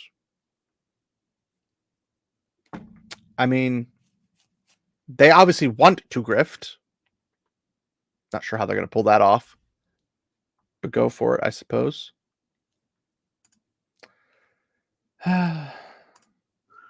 And so from reading from a 2013 article from Tech in Asia called The Rise and Fall of Mark Kern, How One Man May Have Doomed Firefall and the Nine. And it's an updated article. For one, that's a may have, which doesn't mean that he did. Okay. Chinese game developer and publisher The9, I don't know, has been betting big over the past few years on Firefall, an MMOFPS being developed by the US-based studio Red 5. Let's see. So basically, this is it's a big deal. This is the studio's putting a lot into this, right? It's such a big deal. I never heard of this game. Ever. Big deal, though. Right. So, and this was written right after basically Firefall had come out. Actually, let's see if it ever even did come out, because it might not have actually come out.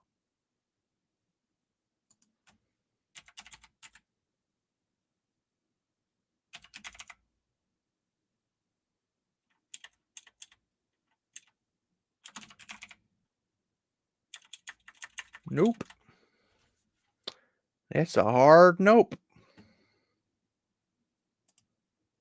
Very much a hard nope. Does not exist. At least on Steam. Maybe it exists somewhere else, but let me look that up to see if there's anything elsewhere.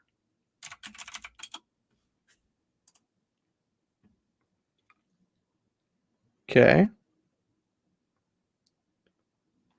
Firefall was developed and released by Red 5 Studios in 2014.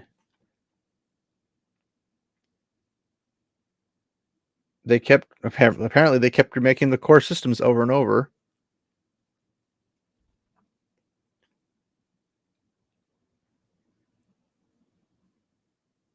Maybe it used to, I might have used to have been on Steam, but it ain't. I'm pulling up in the search engine. So something went wrong with it, but I don't have time to obviously check all that right now. But it seems a little odd that they're just like automatically attributing this to Grummz, Mark Kern, whatever, especially after success with Blizzard and all that type of stuff. That'd be kind of a weird thing. And from what I remember, I do remember Grummz mentioning something about this. And apparently there was what the heads of the execs and stuff wanted. And he was like, but this is what we should be doing. And they're like, no, we want to do this. So then they go do this thing.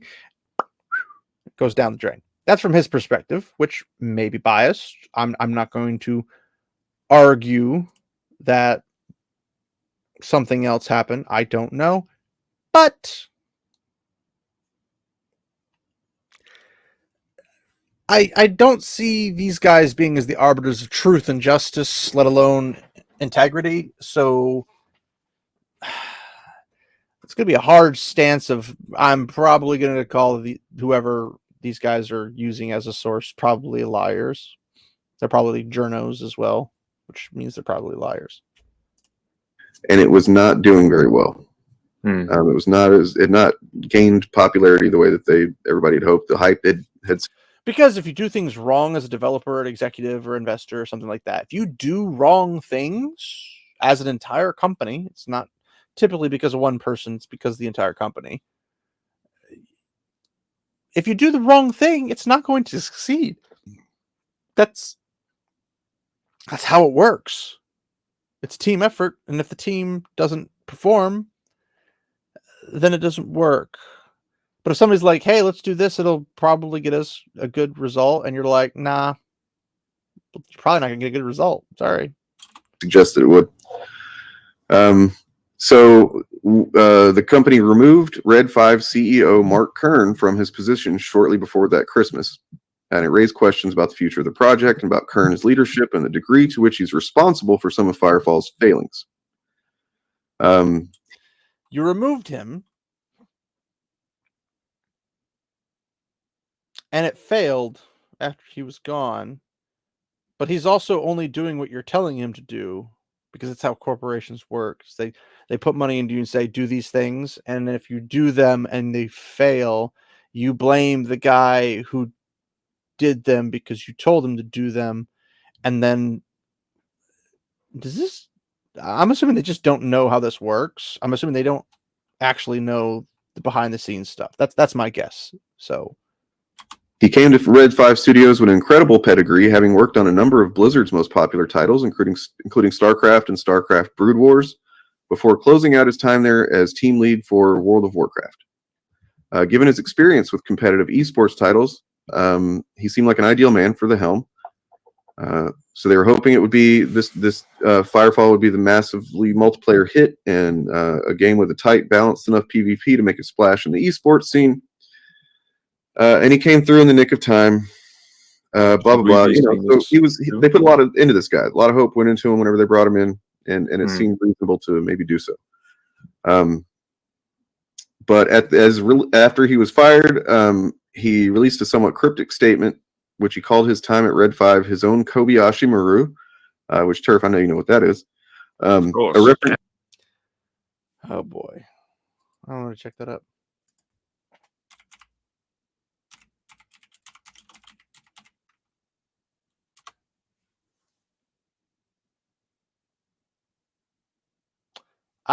Okay. The Kobayashi Maru is a training exercise in the Star Trek franchise designed to test the character of Starfleet Academy cadets by placing them in a no-win scenario. So basically, he was told by the people who were telling him to make the game to do this thing, and it's a lose-lose situation, and he did what they wanted to. They lost, and that's why they got rid of him. I mean, that literally took me... What was it? 0.24 seconds? This guy's like, I don't know what that means. Then look it up. It's not that difficult. A reference to the fictional Star Trek training exercise that is designed to be impossible in order to test candidates' response to a no-win situation. The implication seemed to be that his failure was inevitable, presumably because he was tasked with developing a game that could not be successful. But this weekend, as in, I guess back in 2013, anonymous Red 5 employee took to Reddit to question his narrative, posting a lengthy diatribe that accused Kern of a litany of mistakes and overreaches.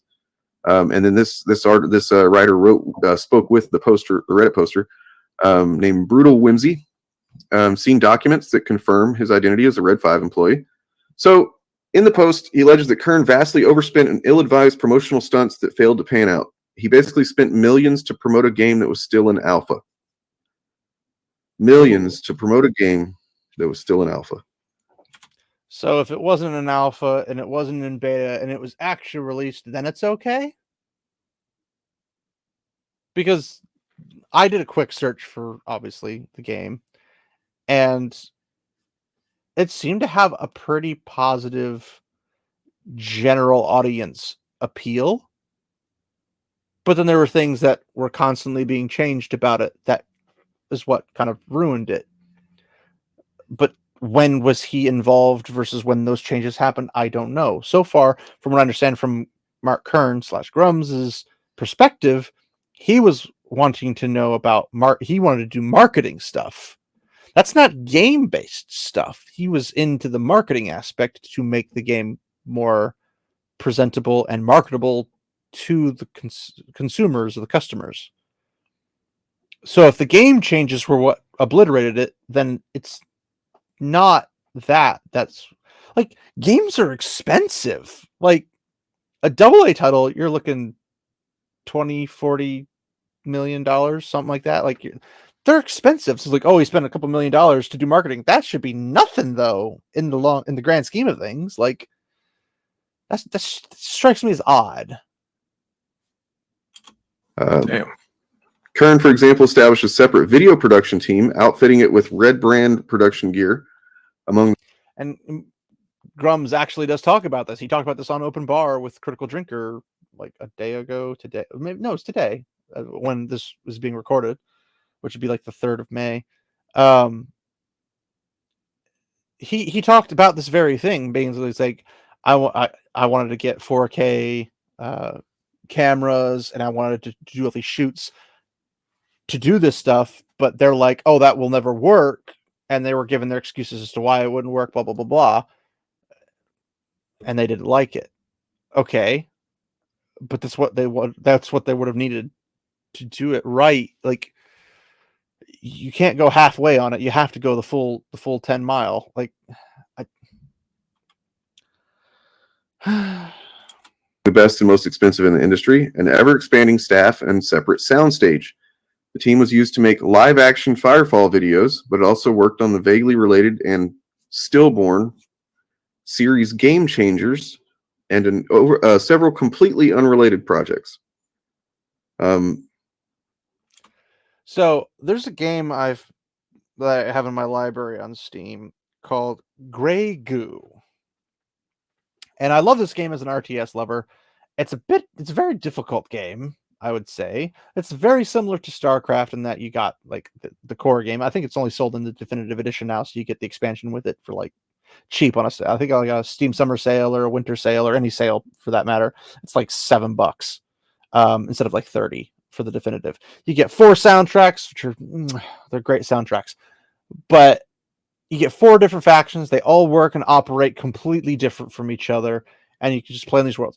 But what they did is they did like it has very much like the Avatar movies kind of feel, like the colorful, vibrant worlds of different species, because there's like the humans, which have control of like an AI robot type system, because obviously few humans going out, but with a lot of like artificial intelligence helping them out. You got the gray goo, which were scouts that turn into basically replicators. And then you've got the people who are on the planet where this is taking place of, that are like the locals, and they're like an alien group that use like mechas and ground troops and stuff.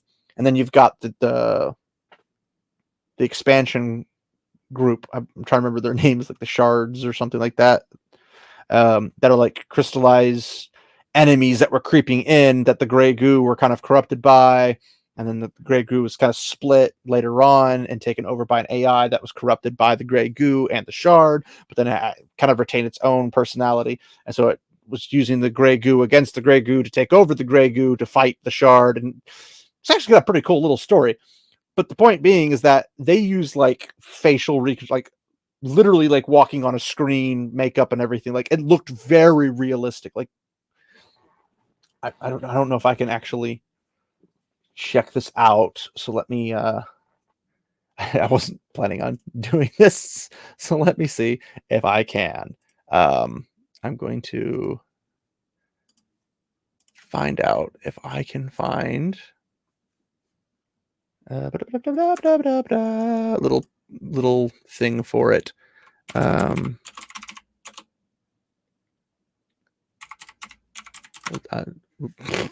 I spelled that. All right. So this was a hot minute ago. So we'll see after the ad finishes that bother. I hate ads so much. So okay. Watch this quick little trailer. It's like a 2-minute trailer just to get the idea of like what good quality equipment does. Now, this game was never like overkill in terms of like it became really, really popular, but it's a fun game. I found it to be very difficult. Like it was tough, even like on the normal game playthrough. And I enjoy RTSs. I'm not by any means the greatest RTS player. I've just played Age of Empires my entire life, essentially. Well, at least my entire life that I knew about it, which is basically when Age of Empires 2 came out. But I have all the Age of Empires except for the newest one because I haven't gotten to it yet. But we will play this. And this is through GameSpot, which I literally don't care about GameSpot whatsoever. So let me give this sound again, since I made it so you can't hear the ads. Hey, because I'm slightly thoughtful. All right. This is the gameplay. Rated T for teen.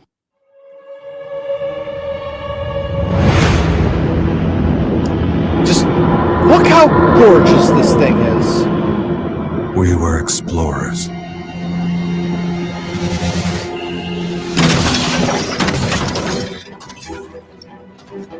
Each step forward took us deeper into the unknown.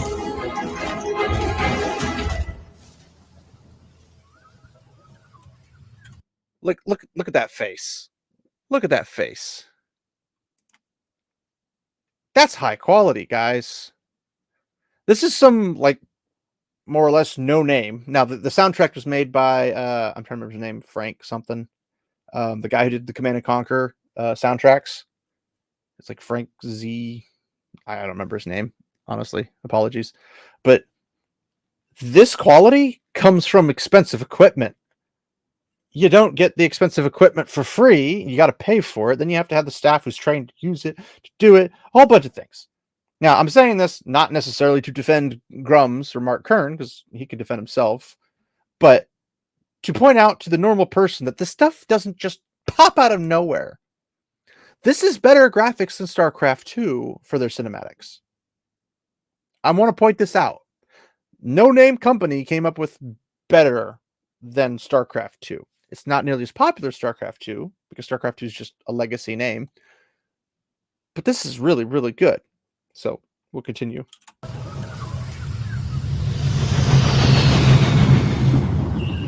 There were many dangers.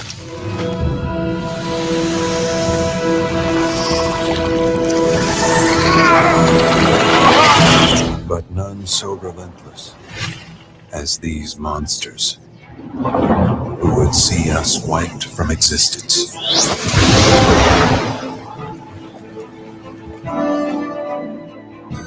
We call them monsters because among the countless planets,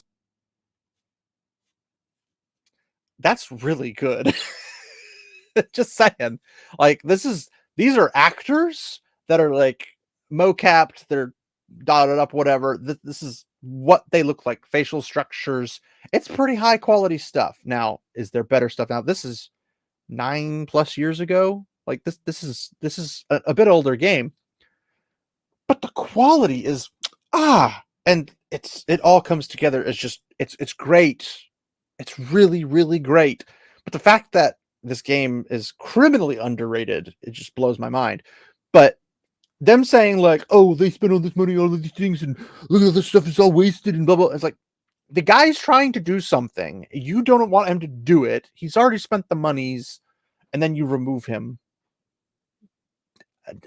What do you want? Like, the guy's trying something. He wants to make it look this good. He wants this promotional stuff. And I'm sorry if there's any stutter or anything at StreamYards. I have zero control over it. I apologize. Let's continue. we have discovered, this species is by far the most ruthless.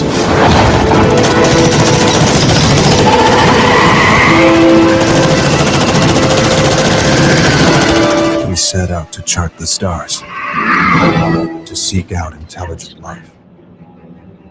Little did we know, it would find us.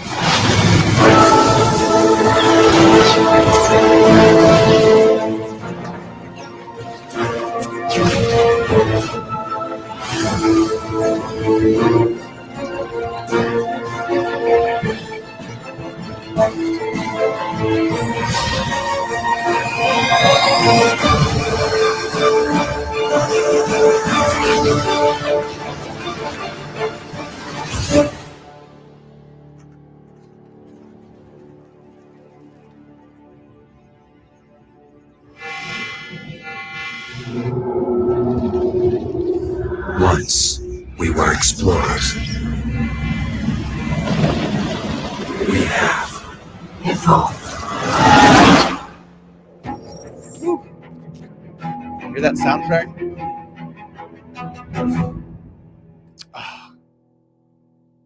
It's so good.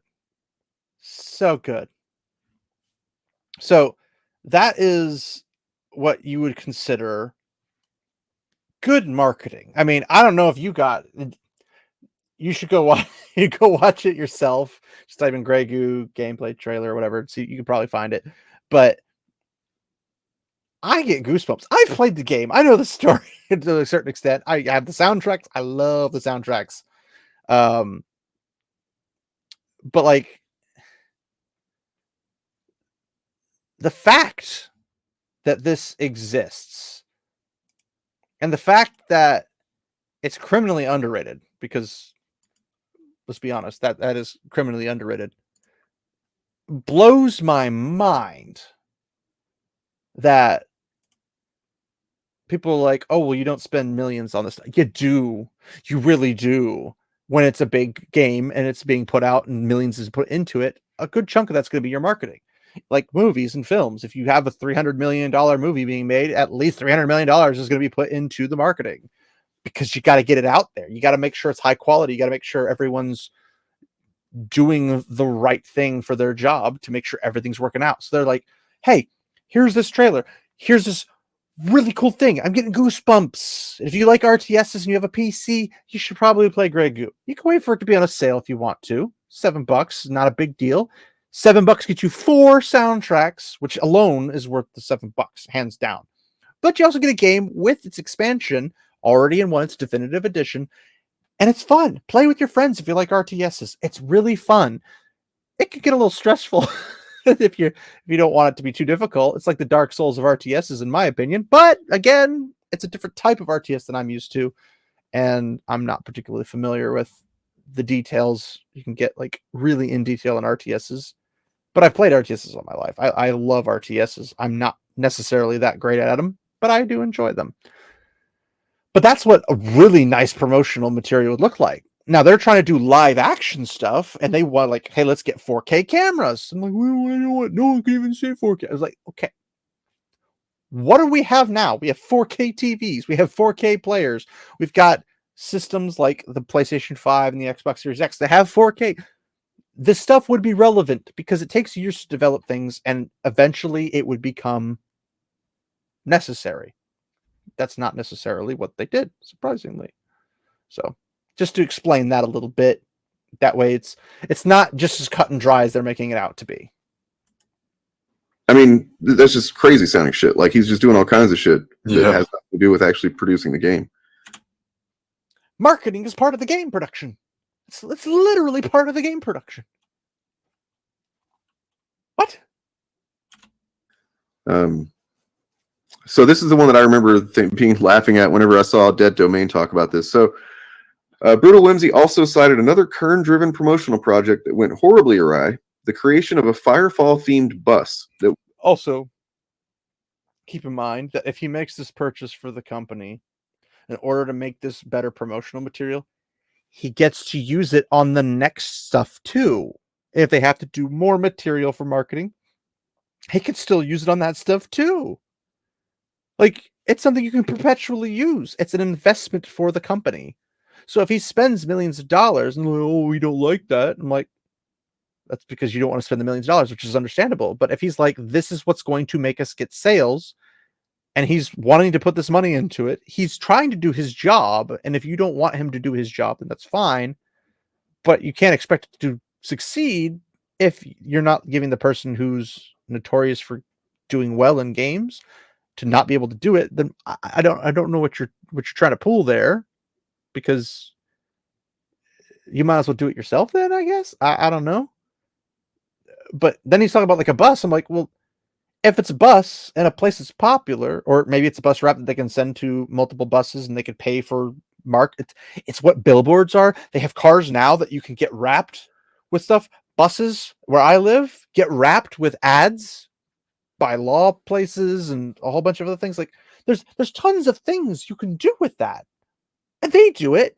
And they're putting millions. They're lawyers. They could probably afford it, but they're expecting a return on investment. They invest in the marketing. They're expecting people to call them with the little cheesy like 444444 thingy, like, or whatever numbers they choose to pick, 77777777. They pick the silly cheesy stuff that's easy to remember from ads or whatever, and that's their marketing. That's why people call them over somebody else, because most people don't know what they should be looking for in a lawyer, because they should hope to never have to use one. But the marketing is what sells itself. So I don't understand why it's this difficult for somebody to figure this out. But I'm guessing they're normies who fake being knowledgeable on the topic. I don't know. Again, I don't know these guys from Adam, so I don't know what they know. Maybe they do know more than they're not showing it. They're really not showing it. So I don't know. Was meant to serve as a mobile promotional tool and a mobile server from which to host competitions via LAN while the game was still in beta. That sounds brilliant. Because then you're going to a place and saying, hey, there's a big event going on. There might be a con or something. You could show up, pop open the side of it, drop a bunch of TVs, a bunch of chairs, and say, hey, guys, come over and play some competitive. People would eat that up. They'd be playing the demo. They'd be like, man, I'm really pumped about this. It's good marketing. It costs money, yes. Doesn't mean it's a bad investment. And if it doesn't pan out because you didn't do it all the way, then that's why it's a bad investment. It's because you didn't let it take fruition. And let me show you what that looks like here. This bus, it's pretty crazy. Let's see. Bus contract was given to West Coast Customs, the vehicle shop that tricked out cars for MTV's Pimp My Ride. But apparently they botched things, going over budget and delivering the van both late and missing some of its key features. And that's Mark Kern's fault. Why? Like, okay, the project cost about $3 million. Okay, so they had a budget. They go to these guys, say, here's my budget, make this happen. They didn't make it happen as the vehicle shop.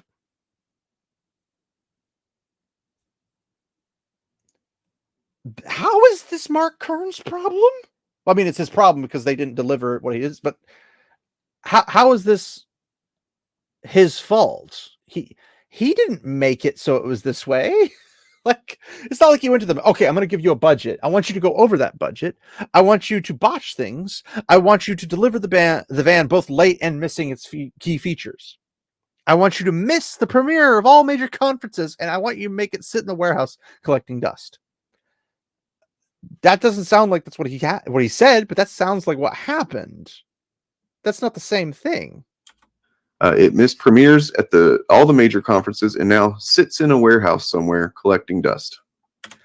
That's a freaking cool looking bus. I'll be honest. It looks a little like they could have put a little bit more into it in terms of like some of those. But again, I'm probably not seeing the high quality image, but that's going to draw eyes. And if you're taking that to conferences, you're taking that to conventions, you're taking that to any major events, esports stuff, or whatever. Like if the company has other events that they're already hiring, you bring this by with servers and everything on it, and people can play. Everybody has a good time. That's good marketing. That's what you do. It doesn't take a genius to figure this stuff out, guys. Come on. Wow. Oh, wow. That was not what I was expecting. I don't think that's what anybody was expecting, but like... Well, they were expecting a cheap job where it was literally just wrap around a bus. That's what they were expecting. They weren't expecting them to go the extra mile and make it look custom and make it look sweet. It did the job in that regard. It's just this hideous fucking, vehicle embodiment of this guy just fucking up left and right, basically. It looks hideous, and it also looks probably pretty fucking expensive. Yeah. Well, considering they said $3 million was the budget for it, allegedly. And it looks hideous because why? It looks like a bus based off of a sci-fi situation theme, which, from what I understand from Firefall, is the case. They obviously don't pay attention to like Japan, because Japan builds full-on Gundams, robots, all that type of stuff. Like, I have no words for how stupid these guys sound right now. Like, really expensive. And like it said, it was not. It was only they was only going to use it to take it to premieres. For one thing, in Asia, when I don't know how he planned to get it from the U.S. to Asia or anything. You drive it, of course. It didn't go that. It doesn't have to go to Asia if it's done in.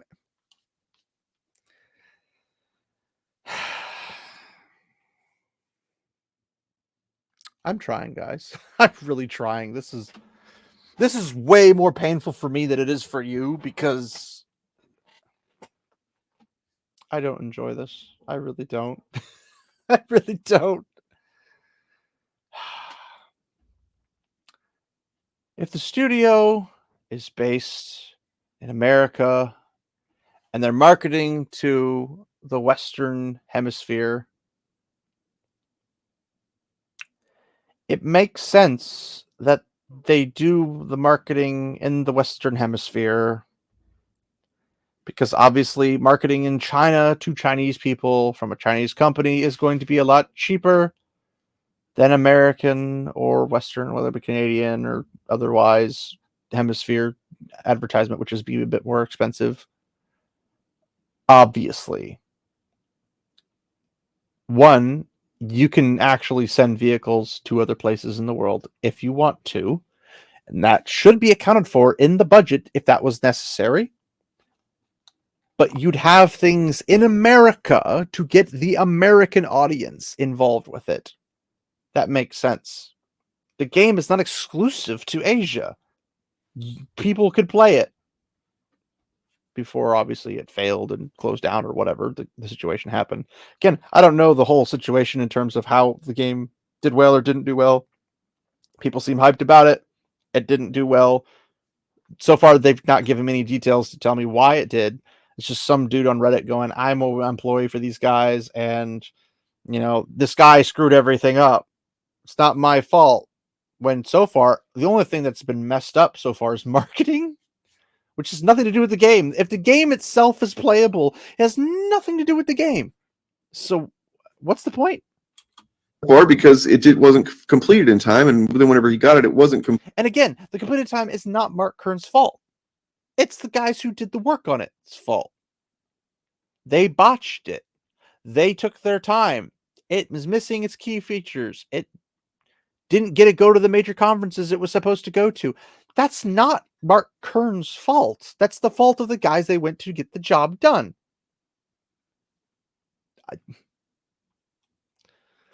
Completed anyway. Like, it's just, what it reminds me of? Community. You've seen the KFC space shuttle? It reminds me exactly of that. I'm not trying to paint this guy as it's just, you can't trust him, but you kind of can't trust him. I'm not trying to paint him the way I'm painting him, but I'm painting him that way. Look, if it reads, while in this case, the failure was partially West Coast Customs. Brutal Whimsy points out that a $3 million promotional bus created by the world's highest profile car customizers probably shouldn't be a priority for a game that was, at the time the bus project began, still in pre-alpha phase. Well, if you're intending to release the game, having a constant flow of marketing, and keep in mind, once you build this, and it shows up all cons, because remember, it might take years for the game to come out. Every year, cons hit over and over and over again. There's different ones. You can drive it all over the country. You could technically fly it or ship it to other countries if you wanted to, wherever their goal was. But apparently their goal was in America, because why would you have it made in America to send to Asia when you could just have it made in Asia if that was the case? But $3 million for marketing that is consistent, shows up in places, and can be updated software-wise if it has servers built into it, and can go to conventions, it can go to all these different types of things for people to enjoy and be pumped about it. That's not bad. That's good marketing. But the way in which it was done by West Coast Customs is what screwed everything up, and it didn't get to be used the way it was supposed to be used. I would have gone to West Coast Customs and said, you have the vehicle back. You screwed everything up. Give me my money back. And then go do it somewhere else or do something else with it. But if it's pre-alpha phase, when is a good time to market? After the game's released? What? Okay, somebody comment below if you think these guys are talking some semblance of sense, because so far I don't see nothing that makes sense. I am trying to paint him that way, I guess. Thank you for admitting you're a slime ball, but okay. So let's see. It does kind of seem like he worked for Blizzard. And Kern admits himself, the bus was terrible. Because it was botched, missing key features, blah, blah, blah. What he said he wanted is not what he got, and said it was terrible. Yes. Yes, that's typically what you would do. And he worked for, honestly, some of the biggest games when I was gaming a lot, honestly. StarCraft and Diablo 2, holy shit, I played the fuck out of those games. Yeah, he did some good shit, and then I think it just kind of went to his head, maybe? Yeah, and you And to be fair, maybe it did. I don't know. Again, I'm not there. But so far, the sourcing they're giving us is stuff that seems pretty reasonable. It doesn't seem out of the blue, just over the top. That doesn't seem like what it's going for. So oh, heaven, Rond, help me. What they're saying and what is actually coming up with this is not the same thing. Like they clearly don't know what marketing is. I'd laugh so hard if one of these guys actually has a marketing major. was able to ride that to a lot of his career after that. And That looks freaking cool. A bus that you can get on and has a whole bunch of little dock systems that you can play against other people in like a sci-fi type setting. That looks freaking sick. I'd play on that. And I hate orange, red, yellow colors. I'm more of a cool blue kind of color than a aggressive red color. But it still looks freaking cool. Here's the inside of the bus. At best after that. Yeah, and so what it reminds me of is a story we've seen play out several times, where like some guy gets some level of success in some industry, and then isn't able to maintain that, but then decides, essentially, to me, it seems like what happens is in their mind they think, I'm entitled to something anyway. Even though I wasn't able to maintain that success, even though I wasn't able to like repeat it or anything, I'm still entitled to the benefits. And so then they grift. Mm-hmm. Yeah. He keeps using that word. I don't think that word means what he thinks it means, because if what he's thinking it means is what it means, that means every job, every position, every action that every person under the scope of the sun has ever done, like to get a job or something, is a grift. That's not what grifting is, per se. Like, maybe Mark did get a big head. I don't know. Maybe he didn't. But usually in these types of situations, there's more to the story. And something tells me we're not going to get it in the Mark Kern sacked the story. Like, I don't think we're going to get that information as a whole accurate piece of work, but I don't think they care if it is or not, because he's already admitted he's deliberately trying to paint it a specific way. Ethan Van Sciver, for example. Yeah. Perhaps more was his impact when he actually did get involved with Firefall's development. We had an issue there. I apologize. Let me go back a little bit. Where like some guy gets some level of success in some industry, and then isn't able to maintain that, but then decides, essentially, to me, it seems like what happens is in their mind they think, I'm entitled to something anyway. Even though I wasn't able to maintain that success, even though I wasn't able to like repeat it or anything, I'm still entitled to the benefits. And so then they grift. Mm-hmm. Yeah. Ethan Van Sciver, for example. Yeah. Perhaps more damaging than that, overspending on his promotional failures was his impact when he... I'd like to point out that even I don't know much about Ethan Van Sciver. I just know that he's a comic book artist and he has his Cyber Frog series, and maybe he's done more. I think he's done more than that, but people grifting by trying to make stories and trying to sell their products is not grifting, it's selling their products. If these guys were making a product, they would be grifting according to their own logic to do that, but they would probably deny it very vehemently. So I'm starting to not care, guys. I'm gonna be honest. He actually did get involved with Firefall's development. So he would swoop in one afternoon and berate a series of features several teams had spent months on, declaring they begin again and listen to what he told them to do.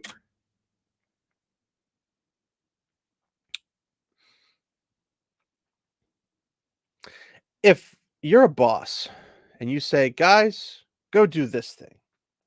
This is how I want you to do it. And you, as a worker, go in, don't do it that way.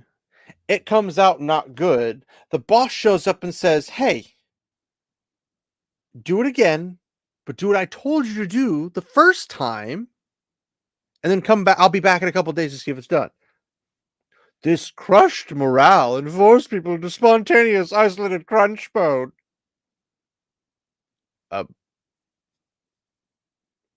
If you did it right the first time, the way you were told to do,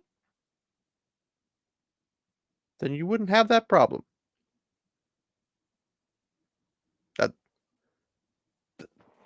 That's how it works. He'd be back in a few days to see if it was done. This crushed morale forced people into spontaneous, isolated crunch mode. He would shout and scream his perspectives. He would ignore anything that didn't fit his immediate viewpoint, which was subject to sudden, violent changes. He would rage email people in the small hours of the night or on weekends. Spout bile and vitriol to the point where he gave some employees, mostly his production crew, access to a safe word. What the fuck? This was in case he was being particularly verbally abusive. Someone could yell it out or email it to him, and he would clam up. He had the misguided notion that he could write quality fiction. Okay.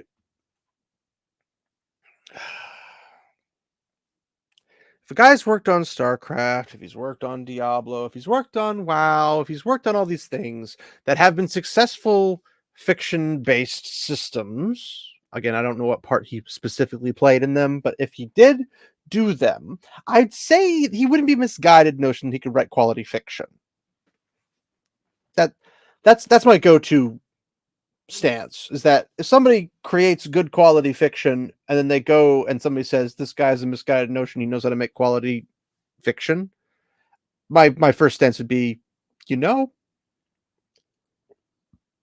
maybe, just maybe, you're the one who doesn't know how to write quality fiction if the guy who is notorious for writing quality fiction didn't. Not saying that person who did once write quality fiction can eventually not write quality or whatever. It's not as common back then as it is now. Let's put it that way. But I'm not inclined to believe the poster, whoever the op is, and because of the way the wording is used. Like, he had the misguided notion that he could write quality fiction and would force feed it to members of the writing team. This person has a vendetta against Mark Kern. And that could be a whole lot of who knows who. Like, there could be a lot of reasons they didn't like him. Not everybody who works for a boss likes the boss, even if the boss is a good boss. If they're a bad boss, everybody doesn't like them. But if there's a boss specifically like that,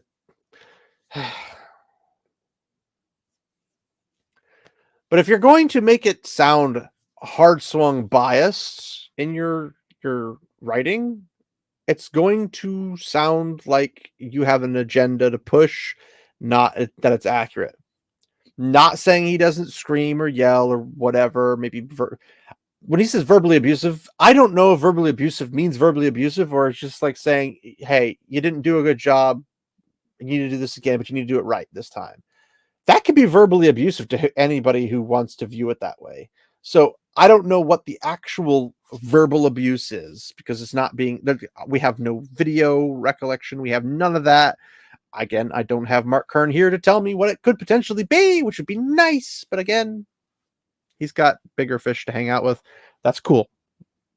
Do your thing, you. He fired people on the spot. Well, yes, good bosses will do that if people are not doing what they're supposed to be doing. That's part of being a good boss, is not keeping people who aren't doing their job, and they're causing more problems for other people who are doing their job, and it causes more production costs and other things like that because you're just not doing your job properly. It ain't rocket science. Like it's pretty obvious. It ain't rocket science. So it really hurts. It hurts so much. It hurts so much. Wow, it's bright. and would force feed it to members of the writing team. He's fired people on the spot, berating and screaming at them publicly, throwing temper tantrums and objects around the office. So just a massive fucking asshole. Yeah, just like, yeah. Okay. The fact that you took this at first glance and didn't even try to like read between the lines about this person and obviously their vendetta against Mark Kern. Not saying Mark Kern didn't do it, but I'm not saying he did do it. I'm saying this doesn't seem very reliable because of how it's written. Maybe he did, maybe he didn't. But I feel like at some point, people who had this kind of constant flow of stuff coming in, like if he was throwing things at people, if he was throwing temper tantrums, if he was doing all these things that people were saying he's doing, maybe somebody would have recorded it at some point and hid it from him to get him fired. I mean, personally, I probably would do that if it was out of hand and it was being damaging to people. Like, that's how you fix the problem, more or less, albeit not the most optimal way. But, I mean, if he's going to fire you anyway, why wouldn't you? So the fact that we don't have that's ideal. Like for this article, for the Reddit post and everything, like having that video footage be absolutely 100% damning on Mark Kern or something. That would be what you would use, because then there's no way around it. It's clearly showing clear as day what's going on. But if you're not going to, then it's just like, I have to take you at your word. I don't know if you're reliable. You're just a random Redditor, and Reddit's not notorious for being reliable because a lot of the crap that they put on there or take off or hide or whatever, like it's severely one-sided in a lot of situations. But, and it says right afterwards, just women's opinions, apparently not. Although it is impossible for us to confirm all of Brutal Whimsy's assertions about Kern's managerial style, Red 5 Studios Glassdoor.com page, a place where current and former employees can evaluate the company and its management, is quite negative compared to the pages comparable game studios in its area. Many of the complaints suggest that Brutal Whimsy's descriptions are accurate. Again, if somebody has a problem with him because he fired them, this, that, or the other, they can post whatever they want. They could all technically work together to post bad things to get him fired. Like, people are just giving these other people who work there or have worked there in the past the benefit of the doubt when they have not provided any actual evidence other than just a statement. And the statement would have bearing if we had other forms of evidence that actually bound it. Because, like, if you have two people who say the same thing, well, that doesn't mean anything if they're obviously holding to the same view because they don't like the person because of a vendetta. Like, but it's like, well, he's just a jerk. That's not even like how.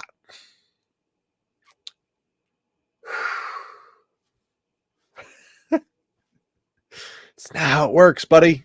It's not how it works. Real quick, this is why computer software video game people, they need unions. Yes. Not political. Unions do not help players. They hurt, or not players. The unions do not help the people in them. They prey upon them. That's a pretty obvious. They had a position in a place at one time pre-protections, but now that we have protections for a lot of people, they don't play as big of a role. And especially like what's going on with Hollywood, the writers' strike and the actors' strike, they kind of screwed themselves because they're like, we won the strike, but they actually lost thousands upon thousands, if not tens of thousands of jobs. And Hollywood just decided we're not going to produce nearly as much. So instead of maybe, 10,000 writers being employed in a year, now they're doing like 1,000, if that. I'd say 100. Like, not many people are being hired as writers. Actors probably aren't getting hired. There's less projects when there's lots of actors, which means that the better actors are the ones getting snatched up and the bad actors aren't getting snatched up. It's basic economics, guys. Like, it's not helping. But you know who's making lots of bank? The union bosses. because everybody has to be part of that. You have to be part of the union because of contracts and everything like that, which means the union bosses don't care if you succeed or if you fail. They get paid regardless. So I'm saying like, oh, they need unions. I'm like, you could just go get a better job. You could be a better programmer, a better artist, a better music performer, like whatever position you hold, you could just be better at that job, or go start your own indie company. Like if you have good product, you can sell it to an investor, like sell the idea to an investor invests in you, and you just go make your own stuff. Steam is filled with companies that did that. Palworld pretty much did that. Valheim's a notorious one that did that. Like there are Helldivers 2. Like there's a lot of very successful companies that manage to pull off one-hit wonders, or maybe just wonders in general, that normally wouldn't be possible, but they did it without being AAA, and they made essentially AAA level games that are in the AA venture that cost AA or even single A quality type games, turn them into beasts. It ain't difficult, people. It really isn't. So let's just get this over with. This shit. Mm-hmm. Yeah, good point. Terrible point. Like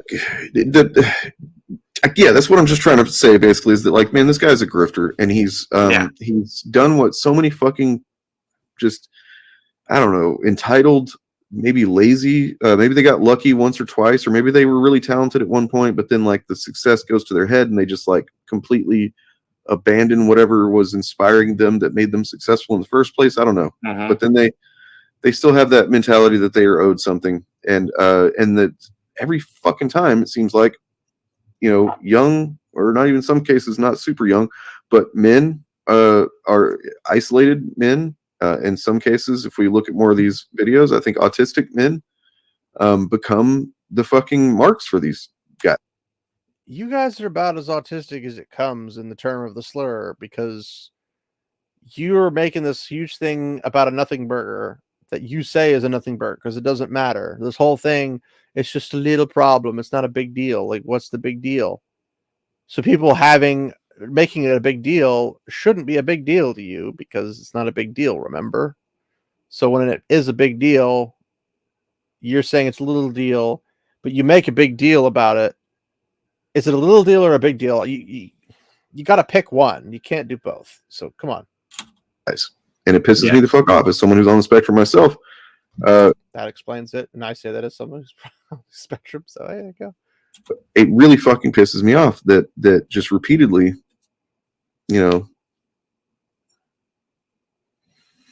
but of course it's not I don't know what this guy's on the spectrum for. It ain't analyzation. It isn't for hyper thought. It isn't for putting too much effort into things. I can tell you that. Especially when I analyze and overanalyze everything, and it's not as fun as it sounds. But I will say he seems very laid back compared to what I wish I was. But 100% on him, because like we talked about before, the conditions are ripe for somebody to come along and do that with these guys. For sure. Yeah. Except it would be grifting if he was saying, hey, give me $1, give me $5, give me $20, give me $100 to do said thing, for me to support and to lead the charge for all this. If that was what was happening and people were flocking to him and paying him to do so, that would be grifting. As far as I'm aware, none of that is happening. So how is it a grift? How is it taking advantage of people if the people willingly already wanted to do it anyway? So anyway, that's that. Damn.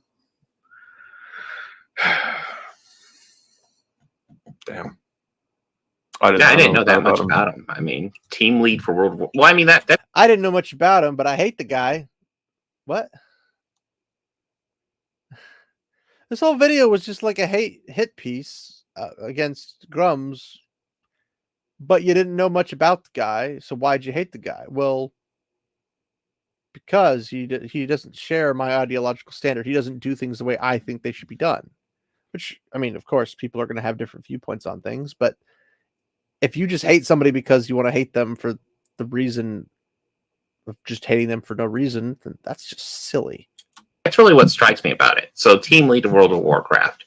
Yeah, That's that's the biggest MMO of all time, still to this day. Fucking massive. I don't know if that's true. Let me. Now I'm curious.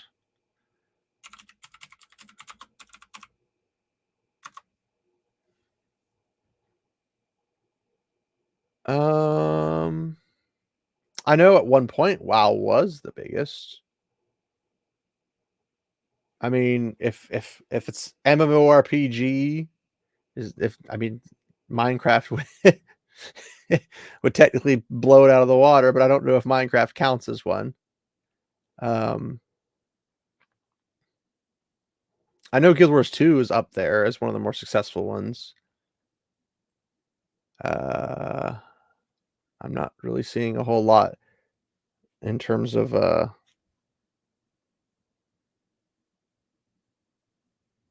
Star Wars: The Old Republic was apparently one of the largest ones. Apparently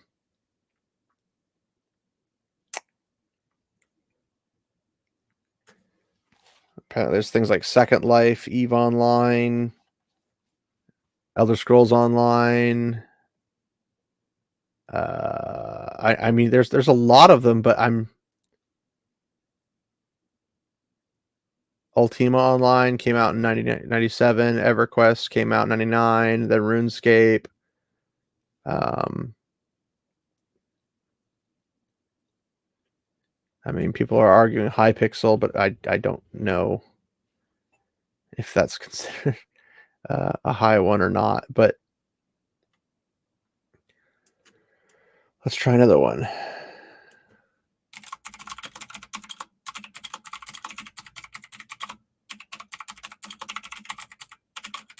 Check it. So World of Warcraft is at greater than 10 million players at the start of Legion. Isn't that older? Final Fantasy at a population of 320,000 active accounts. And 6 million accounts were made. Elder Scrolls Online. I think this is how they started. That's not what it means right now. It would seem that Final Fantasy 14 has the most. Baldur's Gate 3, which is not an MMO, so I don't know why it's on there. Old school RuneScape's got 468,000. Path of Exile's got 355,000.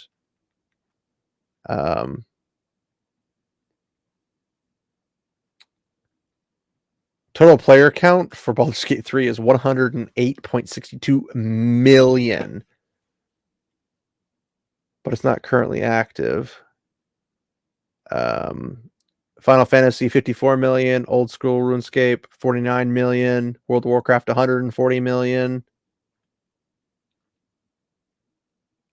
37 million for Path of Exile, 32 million for World of Warcraft Classic, Warframe 37 million, Diablo 4 54 million, MapleStory. Again, this might be accounts made or like things sold. I don't see it as like the active amounts. That's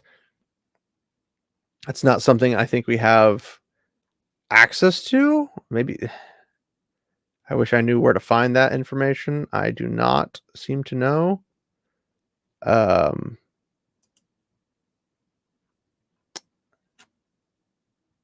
right, so apparently as of 2020, World of Warcraft is the highest grossing MMORPG with nearly 10 billion in revenue. That means absolutely nothing because people just spend a lot of money on it. As of 2014, Dungeon Fighter Online is the most played MMO by player count, reaching over 600 million players. I have no idea what that game is, but apparently it was really popular because that's a lot of numbers. Now, player count doesn't necessarily mean concurrent player count, so I don't know what that means. But if 600 million people were playing Dungeon Fighter Online, whatever that is, I'm pretty sure at the highest point, World of Warcraft had 19 million players, but that was back in the early 2000s. Guild Wars 2 had 11 million players in 2018. I'm pretty sure now it's over that. At least it was at one point. Elder Scrolls Online has 18 million players as of 2021. Star Wars The Old Republic, over 1 million monthly players. That's people who pay for it, as opposed to people who don't pay for it. So I think that's what monthly would probably mean. I don't know why you'd phrase it otherwise. Destiny 2 had 16 million people. That's pretty high up there. Like, these are all really weird. Minecraft, 131 million monthly active users. Black Desert Online, 3.4 million. Roblox, 164 million. Albion Online, 140,000. Like, some of these are just weird used, and I don't understand exactly where the numbers are coming from. They don't seem accurate at all. So I don't know what the actual concurrent count is.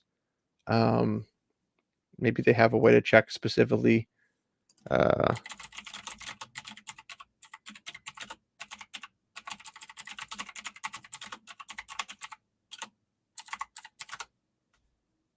Let's see.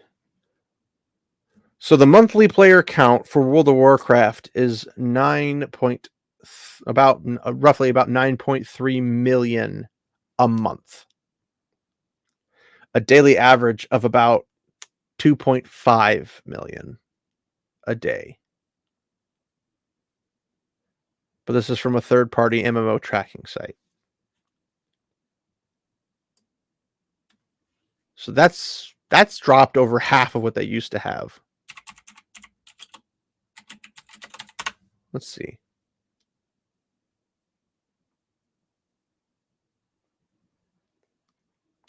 So Guild Wars 2 does have a bit of a drop. If I can see the actual stats.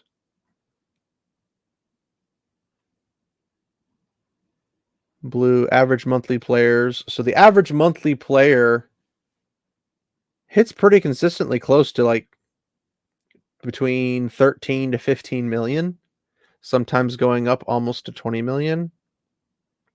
But then you have your daily amounts, and that's quite a bit lower.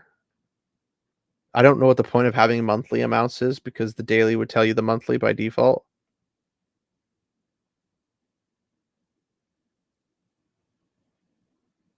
So I should say the daily, and actually it's actually gone up quite a bit if you look at it. The daily for Guild Wars lately has been 3 to 4 million players consistently. Almost 5 million. And that's peak players in a day. So I don't know. I play Guild Wars 2, and it's always filled with people. There's always tons of people doing events. You never run out of people. You're never low on it. It just more or less depends on the time frame of the day. If you're showing up at a low point where everyone's at work, obviously you're not getting as much. But I mean, 19 million to 9 million is a 10 million loss if that's World of Warcraft's current numbers. That's a big loss.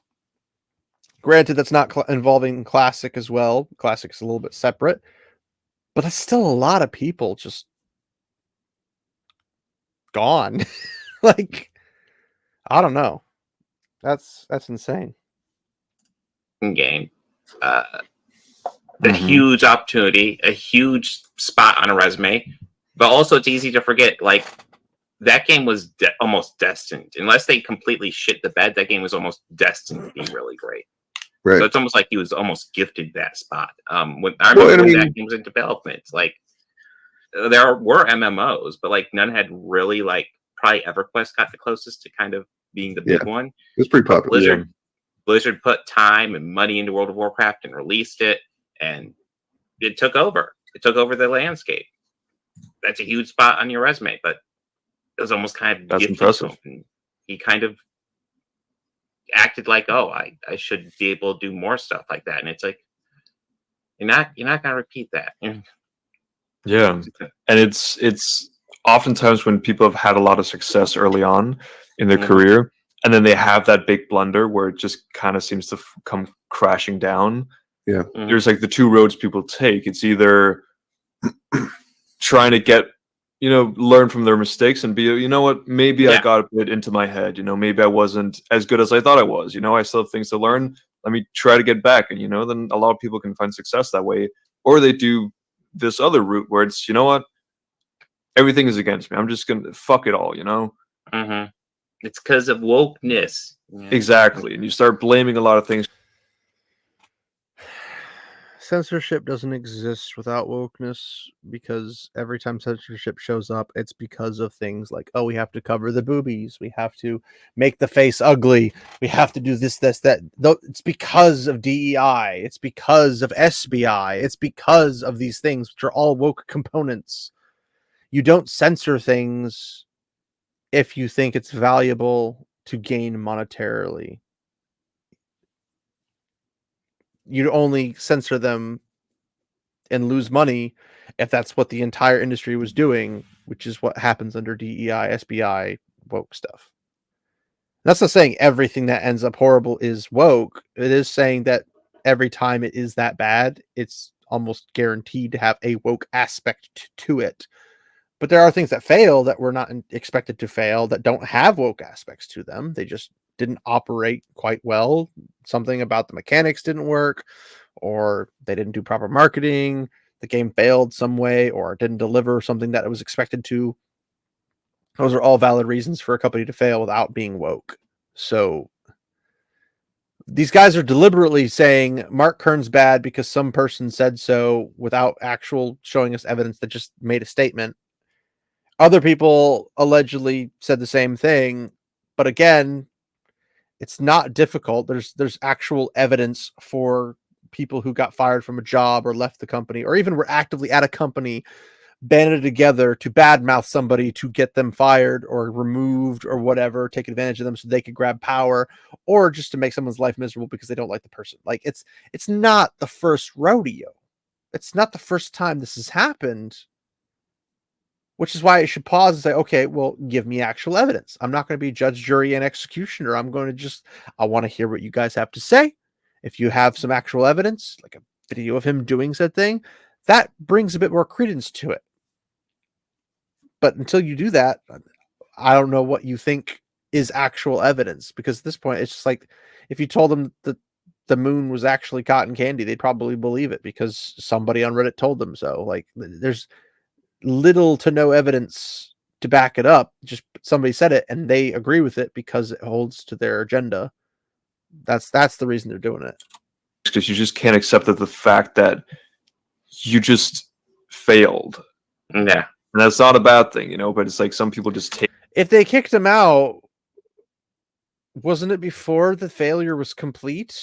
They didn't give him a chance to recover. They didn't give him a chance to try again, which they probably wouldn't or shouldn't if that was the case. But it seems like every issue that he had wasn't even his fault, because even according to the Reddit guy, he's yelling at people, allegedly, that they're not doing the right thing, that they need to do it the way he told them to.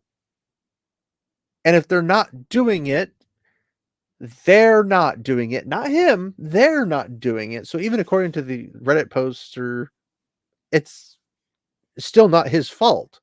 The worst that he did in this entire thing is he yelled at somebody, said verbally not nice things, potentially threw something. That's the worst of it. Everything. It's like, I was a supervisor for a crew one time, and they didn't listen to me. Told my boss, I'll talk to them. He talks to them, repeat business. He gives me a co-supervisor who's technically over me. That guy got frustrated because no one listened to him either.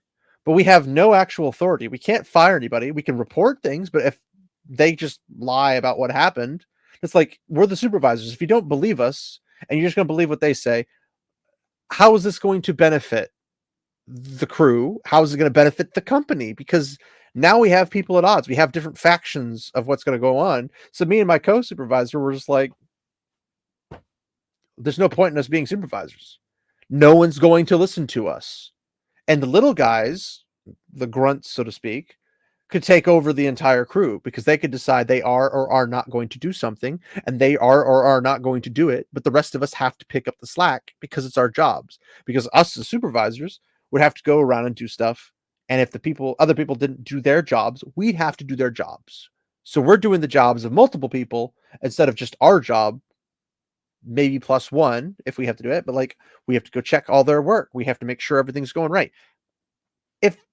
If the boss doesn't do anything about it and nobody listens to them and there's no firings happening, well, then it's the monkeys who are running the circus, not the show runner. The guy who runs the circus isn't running the circus. The monkeys are. And in this situation, if you go in and be like, hey, I told you to do it this way, he's giving you a chance to fix it and do it the right way. If you're not doing it the way you're being paid to do it, why are you working there? That's going to be the same problem across every industry. Pick one, it's that problem. So the fact that they're just jumping on the automatic, he was wrong, he did everything wrong, he's got an egotistical mindset, blah, blah, blah, is them obviously not being honest to themselves that this might be BS. It could be true, but it might be BS. And we should treat it as a potential truth, but not necessarily a truth. They're taking it as gospel right off the bat because they don't like him. But then even they say, hey, I don't even know who this guy is until now. It's like, well, then why the frick are you having any opinion on this at all? I don't get it. Take it really poorly and they don't learn from it and they don't. I mean, occasionally you hit a home run. Most of the time you're going to strike out, though, and you just got to roll with it. Some people... The guy who hits multiple home runs pretty much back to back constantly gets to this new company. The people don't work for him properly. They don't have, I guess, any good work ethic. They're crying for a safe space or something. Like, they don't do what they're told. Other people aren't doing their jobs for projects, like on a bus. Things are falling apart because no one's listening to the guy they're supposed to be listening to. That doesn't sound like his fault. It sounds like people aren't doing their jobs. And if people aren't doing their jobs and he's lining it up to have it work a specific way, that doesn't seem like he's the failure in this issue. I mean, again, comment below if you think it is his fault. I don't see how it could possibly be, but that's just me. Don't listen to Yoda from The Last Jedi, and that's a problem. Yeah. But weakness, folly, failure also. Yes, failure most of all. The greatest teacher, failure is. The obscene. Failure is not a bad teacher. It's actually a pretty good teacher because it tells you that you did something wrong and therefore you need to do it right. So you pick yourself back up, you try again. Sure. Would not use Last Jedi as a standard, though, because Last Jedi is a trash film. But that's a different story. Entry you submitted in the Greendale School Flag Contest. That's right. I know that this isn't a symbol for the crossroads of ideas. I now know it's a but. Yeah, The hardest choices require the strongest will. I'd rather not ruin my life. Thank you very much. Bother.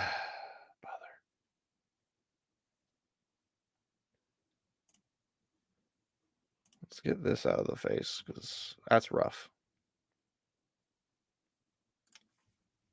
Ooh, blue face. Okay. But yeah.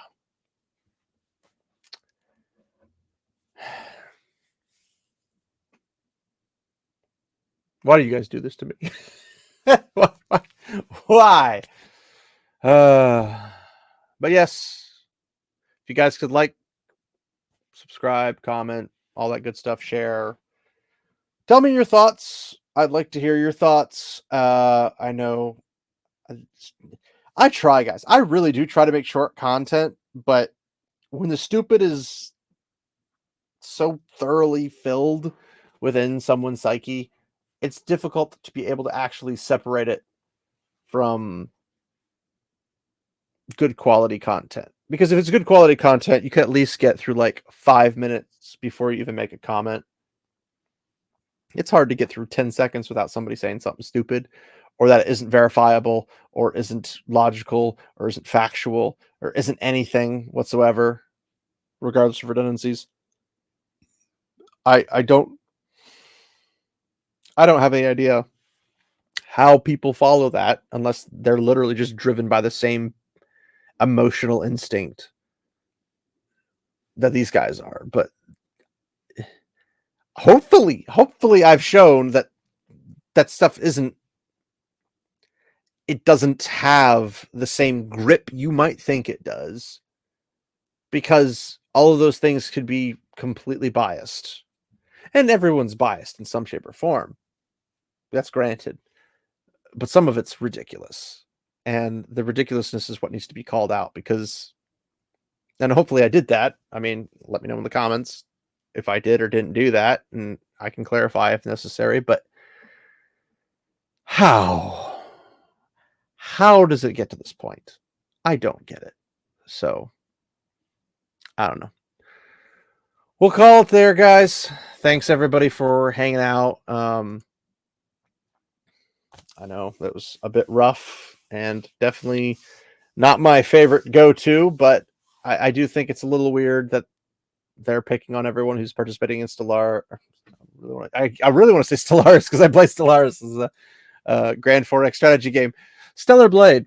Everyone wants to pick on Stellar Blade and be like, oh, it's not a big deal. Why don't you just roll over and play dead? Like, show your weaknesses, and just let corporations run over you whenever they want to. Let them brutally do things to you that you don't want anybody to do to you, but lightly. And just none of this should be happening. None of it. But here we are. So, thanks everybody for hanging out. Sorry this went longer than I was intending. I was really hoping I wouldn't have to say very much because, again, I hadn't watched that video until right now, so you got a live reaction from me. And I definitely did my due diligence for 2 hours and 20 minutes of additional content to that video. So I'd say I did my diligence. I can't say I'm guaranteed I'm right about everything because I guess I can't possibly know that, but I would like to think I'm more correct than the guys that we watched. So, but once again, thank you everybody for your support, just hanging out, liking, comment, sharing the video with people. It's all super appreciated, and you guys are appreciated. And thank you for being part of the questioners. I'd like to make more of these, but time is not something I can do more than like one of these a week. And yeah, we'll see if something changes in the future. But thanks everybody for hanging out. Remember, my friends, walk in the light.